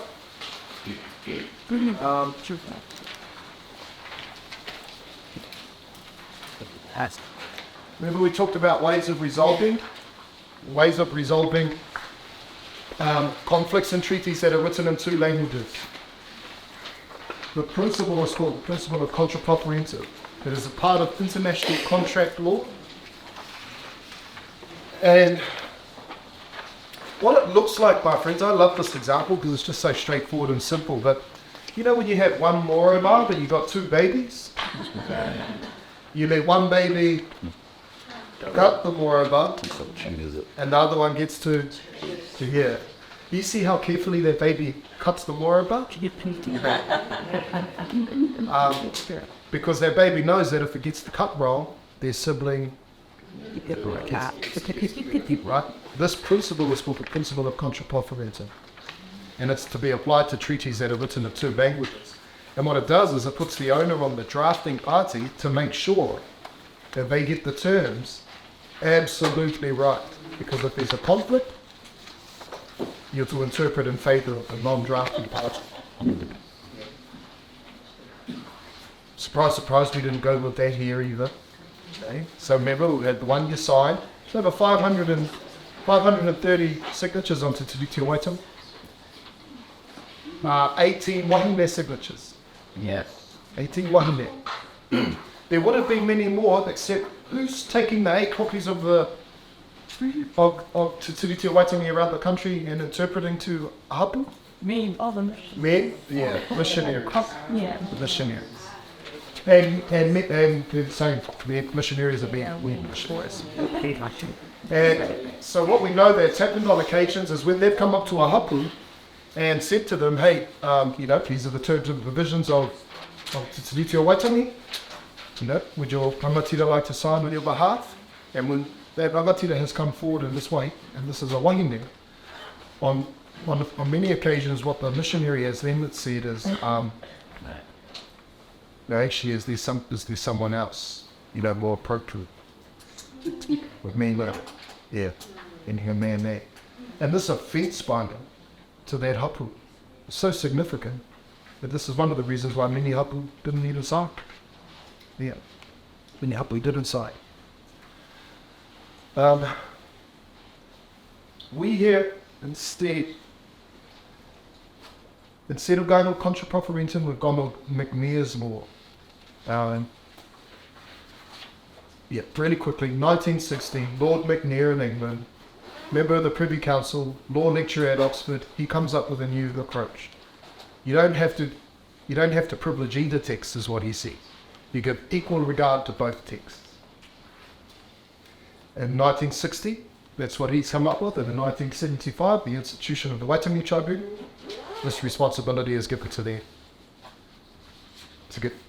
They don't have to give equal regard, but they have to give regard to both texts, having an understanding of the spirit of the treaty, why it was entered into, some of the context that we've discussed today, and they're to come up with, the meaning thereof, and in particular, principles. The Waitangi Tribunal. Now, you've already pointed out some of the challenges when it comes to principles, interpretations, contradictions, these types of things. So, in order to avoid these types of things, we just need a clear, cohesive link to the relevant provision. And just to give you a little example, again, as to what happens when you just have treaty fluff. Treaty fluff, and that it sounds really lovely, but so just to give you an example of what happens, you do not look to be a unit of an institution that does this. In 2018, a university here in Wellington that is not Massey, it allowed for a forensic psychology PhD student to come to Palmerston North Boys High School and interview 12 boys, all over the age of 16. Why 16? I think they don't work for children, I think. No conceit. Then have to tell the parents. I found out about it because one of the students was my son. And he came in from school and he asked me to drop him off at the movies. And I asked him if he needed a ticket. And he says, oh, no, they need a ticket. I've got a ticket. I said, which ticket? This lady came to school and asked him some questions. Then I got a movie ticket. And so I said to son, you have the information form or the consent form. And, you know, bless my son, he did a miracle in and of itself. And he reaches down to his bag between the yogurt and bananas and pulls his, And so nothing on the form. Nothing on the form that suggests that this research has anything to do with Māori. And yet when I said to my son, how many of you were interviewed? He says, 12. He says, son, how many of you were Māori? And he said, 12. At a school with 2,000 boys. Māori population of around 18%. Oh, a little bit less than that. The deputy rector has gone around and rounded up 12 Māori students, handed them over to a forensic psychology student, allowed them to ask them questions like, share with me an experience from your childhood where you heard somebody else. Oh, no. Nothing put in place for these students afterwards. Nothing put in place. She's questioning a cohort of Māori men, Māori young men, that also happen to have one of the highest rates of suicide or potentially really triggering without questions. Now this university has a treaty proclamation. If you go onto their website right now, you'll see an entire proclamation as to how this university is going to honour the Treaty of Waitangi. And yet, here we have in 2018, they have breached the Oranga Tamariki Act. They have breached Bill of Rights. They have breached the United Nations Declaration on the Rights of the Child. And they know. Hey, after an ethics committee. So this person had ethics approval. So this particular university, it has subsequently changed, okay? But back then, 2018, schools were allowed to pass their own ethics approvals. In there. So we went down and met with the university. They formed an investigative committee, ethics committee. They agreed to have all of that data destroyed. We asked that the PhD student be supported both fiscally and academically to finish a PhD, just so spot another topic. Tell you what, too funny, she didn't just interview 12 boys from Palmerston North Boys High School. She was doing a comparative analysis because she wanted to find out, she wanted to explain why the disproportionate representation of Māori men in prison. Okay, so the other 16-year-olds she's interviewed are from where? Youth Justice in Youth Justice. She then does a comparative. What most people don't recognise, finals, the really destructive thing in this entire research is the prevalence of the noble savage. Because where has she located the problem? In the mind of the Māori people. How it is that they process trauma. It's in 2018.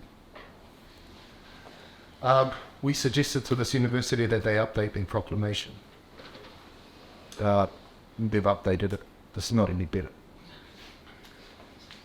But how do you know they usually do a thing like this? Not the same. You know this by having very clear, cohesive links to the provisions of the treaty. What is it that you're actually honouring? Are you honouring these fluffy words that make everyone feel really nice about the treaty? Or are you actually operationalising and giving credence to the provisions within the text? So we've only had a very short day, my friends, to really look at those provisions, but hopefully you've been able to just get a gist of what they are. On the right-hand side are some current relevant principles. Again, why is it that we have to look at principles? Why do we have to discuss principles at all? Because they're often what's referenced in legislation. And legislation. Also, for your governing legislation making reference to these things, you wouldn't have to. Some governing legislation is really quite broad, and in fact, you fellas, under section 16 section 21 I believe it makes reference to the fact that you just have to The Treaty of Waitangi. honours Te Tiriti. Look clear. Honours Te Tiriti. There you go. That's quite broad, my friend. That's quite broad. And as a consequence of being broad, what makes it powerful is your ability to apply an analysis. So, a relevant principle today is the principle of good governance. It is derived from the provision of kāwanatanga, which comes from where? Which treaty, which text? Tiriti, which article? I want to work. Perfect. Principle of good governance suggests that it is incumbent upon the government, okay, kāwanatanga, whilst you are asserting kāwanatanga over Māori lives, resources, etc. Whilst you are doing this, the very least expectation that we can have is that you will exercise good governance. Good governance. And what does that look like? Practically. Wow. What we know is that when decisions in the past have been made about Māori or for Māori and that have not included Māori, this is pushing or reinterpreting an actual provision within Te Tiriti of Waitangi. And so, if you're ever going to visit Māori groups, whānau, hapu, marae, etc., probably avoid starting that conversation with treaty principles. But they're a read here from a Māori point of view. And particularly Mekita had no ability to connect them to the provisions that they derived from. A really good example of this is the principle of self-determination. So Māori, you have the right to be self-determined. You have the right to be self-determining within the bounds of the law. This is the Crown Action on the principles of the Treaty of Waitangi. This is the rangatiratanga principle. Māori having the right to organise as iwi and under the law, managing their resources as their own. Why might that be quite offensive actually from a Māori point of view? That phrase, under the law. Because that the debt is that to give The law because of the afraid would do it because we might do it. Yep, absolutely. But that idea, the law, what does that naturally infer? One, with one, or is only one to Māori, you don't have law. LAW. Co-working here. Okay. So this is a criticism of it, in that it is still very much colonising. These are very much colonising. They're principles, and as much as we reinforce them, and they reinforce those ideas, they can be criticised as such. And that they can often redefine what the actual provision was. The provision of Tino Rangatiratanga in 1845, what does it mean? Independence. What's the difference between independence and the right for you to manage your resources under the law? That's the bill. If we have independence over this wharetuhi, it's quite different, to having the ability to manage this wharenui under the law. What does it mean if we have independence over this wharenui and the land that it sits on? What does that mean? You can do anything where you like. Anything you like. Turn it into a nightclub meeting? Probably would do that. Anything you like? Yeah. We had a fair bit of that today. Last night. Yeah. Anything you like. So this is the difference. This is the difference.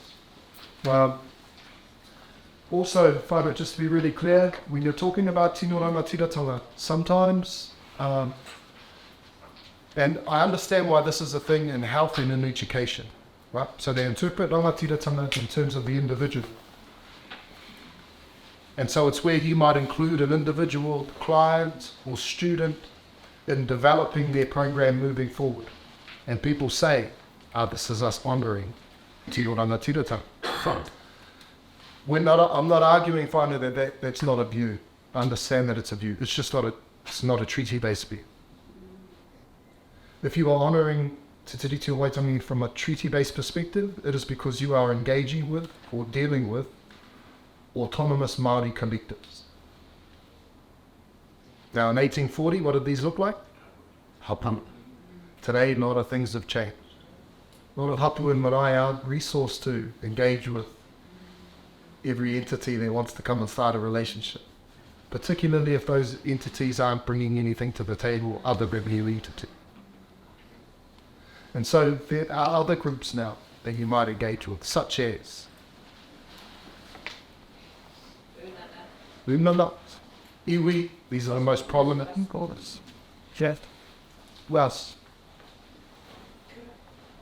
Kura, kōrero, absolutely. Māori Women's Welfare League. Wānanga. Yep, wānanga, absolutely. Absolutely. Kingitonga. All of these independent, autonomous Māori groups. Probably not. Sometimes we get a little bit tripped up. And so what a lot of organisations do is they'll set up their own Māori group within their organisation. And they'll say, yes, no, we're dealing with this group. Why might that not be Maunga Tapa? And to the girls, just like their film group. Yeah, seems pretty straightforward. You'll be amazed at how many people are defining it like that. What they are doing is they're still upholding a provision by forming a Māori specialist group within their own organisation. But what provision is that upholding?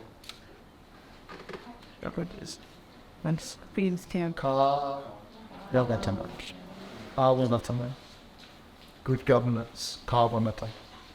Principle of good governance as derived from the provision of kāwanatanga, Article 1, Te Tiriti o Waitangi.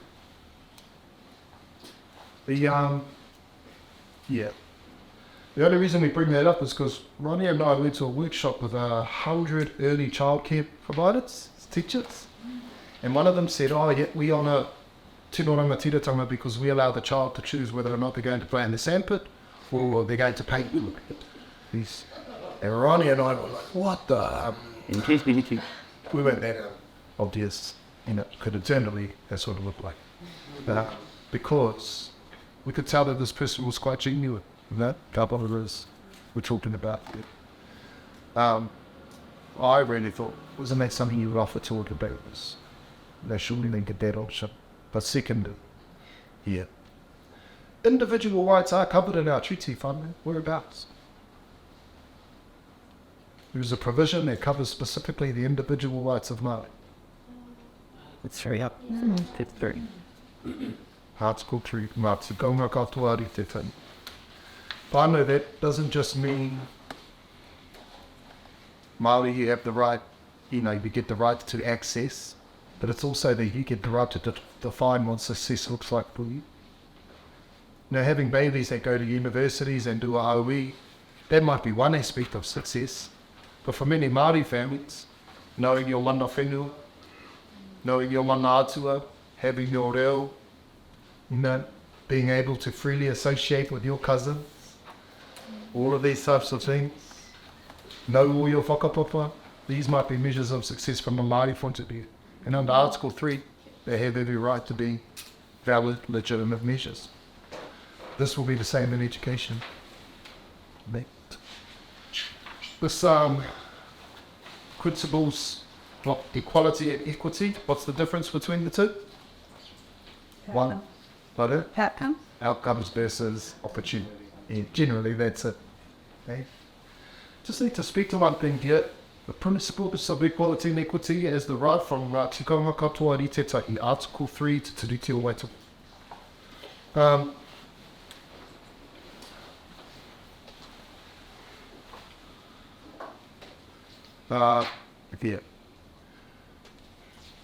These, because of this egalitarian notion in our society, we get a lot of challenges when we look to privilege equity, okay, which is any initiatives or strategies that look to improve outcomes for Māori. These approaches typically undermine that egalitarian value that we all have the same opportunities. And therefore, where you get in life is as a result of your ability to you work hard and make the most of those opportunities. Okay? Very hard to argue unless you, not if you have a treaty analysis. Okay? And so, why I'm bringing this up is that because you can have policies, strategies and initiatives that are treaty-based or rights-based, and you can also have strategies that are needs-based. A treaty policy approach does not need to justify itself based on need. It is a rights-based approach. It's there in the provisions of the treaty. It's just your ability to articulate it that will depend how successful it is, because it will undoubtedly be questioned. If people say to you fellas, hey, how come you fellas have a room in your institution just for mud? What's up with that? You're able to say, well, actually, under the provision of Wātikanga Katoa Ritetai, all the rights and customs, Article 3, Te Tiriti of Waitangi, and the provision of equality, you provide a space for Māori. Right? Yep, the importance of this, my friend, is really, really important.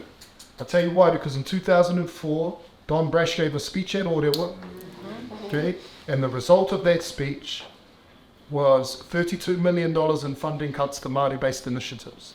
Why? Because there wasn't one politician that had a treaty analysis that was able to defend it. Yeah. So being able to clearly articulate why it is that this initiative, how it connects to the treaty, and because your treaty is it's in your legislation, it's right, you feel it's got some pretty mean ledge actually. Education and Training Act's pretty awesome. Yeah. It's right throughout it, not just one section. So,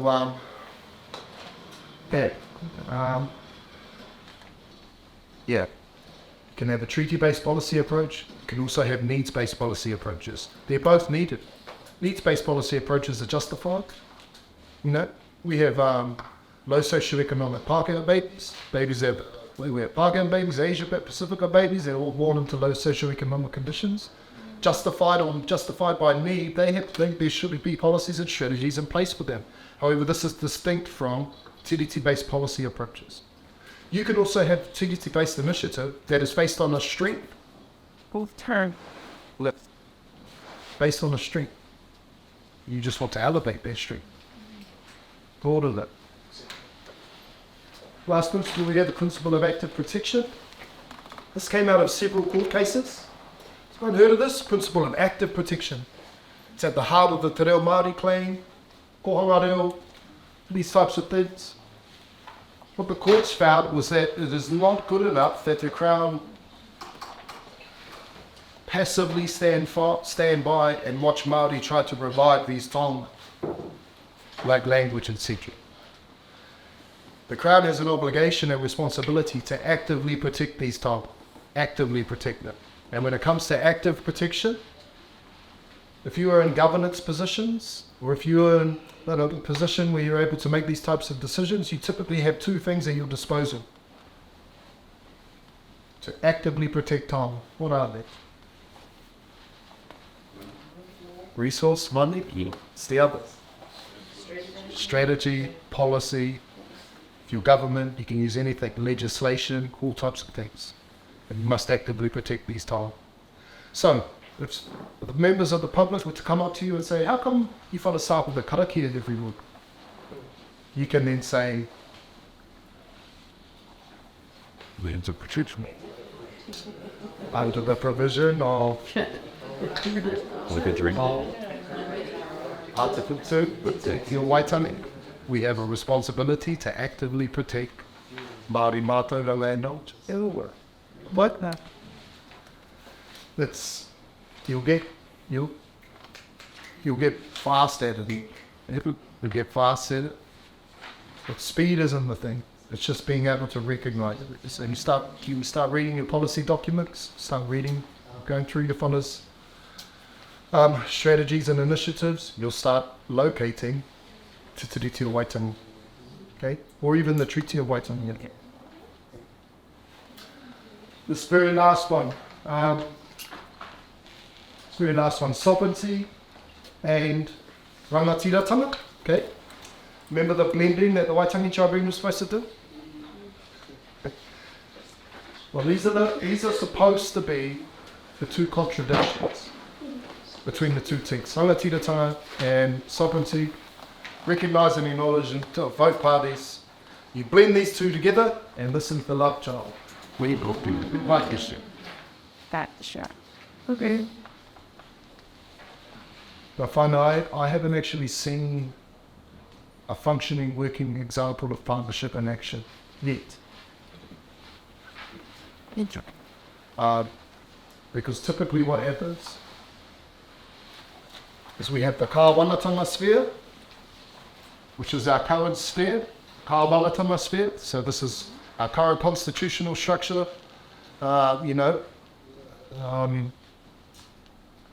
here. Parliament, judiciaries, executives, education systems, health systems, all of these things all operate currently under the kāwanatanga sphere. And what partnership has looked like to date is that we have made some room in here somewhere for the tino rangatiratanga sphere. What partnership ideally might look like is actually where the tino rangatiratanga sphere does not exist inside there. It exists independently. And that actually this part here is where collaboration, partnership might take place. Here. So until we get to that space, I think,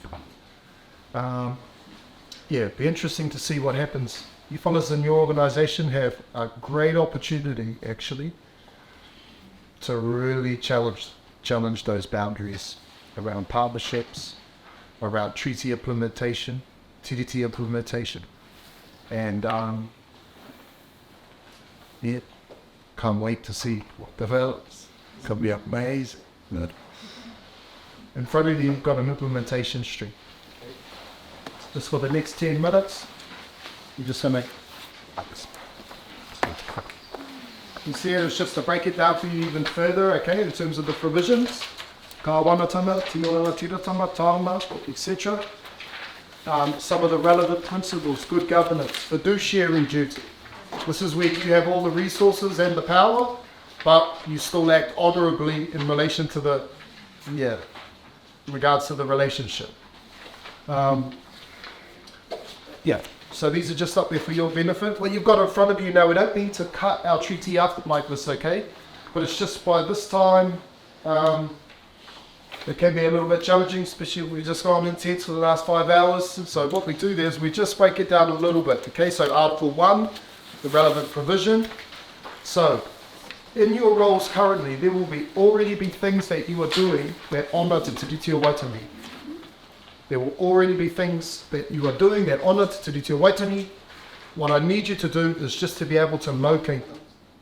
How does this strategy and this initiative or policy or practice currently uphold Te Tiriti o Waitangi? And it might span across several provisions. It doesn't have to necessarily relate just to one provision. But I just want to need you to have a little bit of a practice at being able to locate something that you are currently doing. The other thing, and we've got time, so the other thing, we'll just do 5 minutes on each. The other thing I need you to do is to think of something that you could be doing come Monday. Something new that you could be doing that honours the Te Tiriti o Waitangi that you can begin doing on Monday. What that initiative might look like could be quite small and tame to begin with, or it could be, depending on your imagination, how vast you would like to take this idea. But what is important is your ability to locate it within that framework. What is the relevant principle, provision, article, etc. Do you want to have a practice first, or? Yep. Okay, we'll just do a little practice, okay? And we'll just so we get the okay. This slide. put it into a treaty analysis. This wharenui here being located here in the middle of a mainstream university, how does this uphold Te Tiriti o Waitangi? Article 2, taona, principle, active protection. Awesome. There you go. The related to that, however, is this. So that would be the main one, right? Then we would also go, well, actually, the allocation of resources is a reflection of good governance. Article Te Tiriti o Waitangi. That outcomes for individual Māori students who now come to this university and can stand in front of a beautiful wharenui that they know has been given centre display in this university, relates to what? 3. Article 3. Ngā tikanga katoa. Every Māori student has the right to feel at home here. Article 3. Awesome. There you go, people. So, do you have units that you work in? Or do you just want to try this individually? Or do you want to... Are you in teams? Awesome. Go. If you can jump into your teams and work together in your teams, we'll just go together for 10 minutes.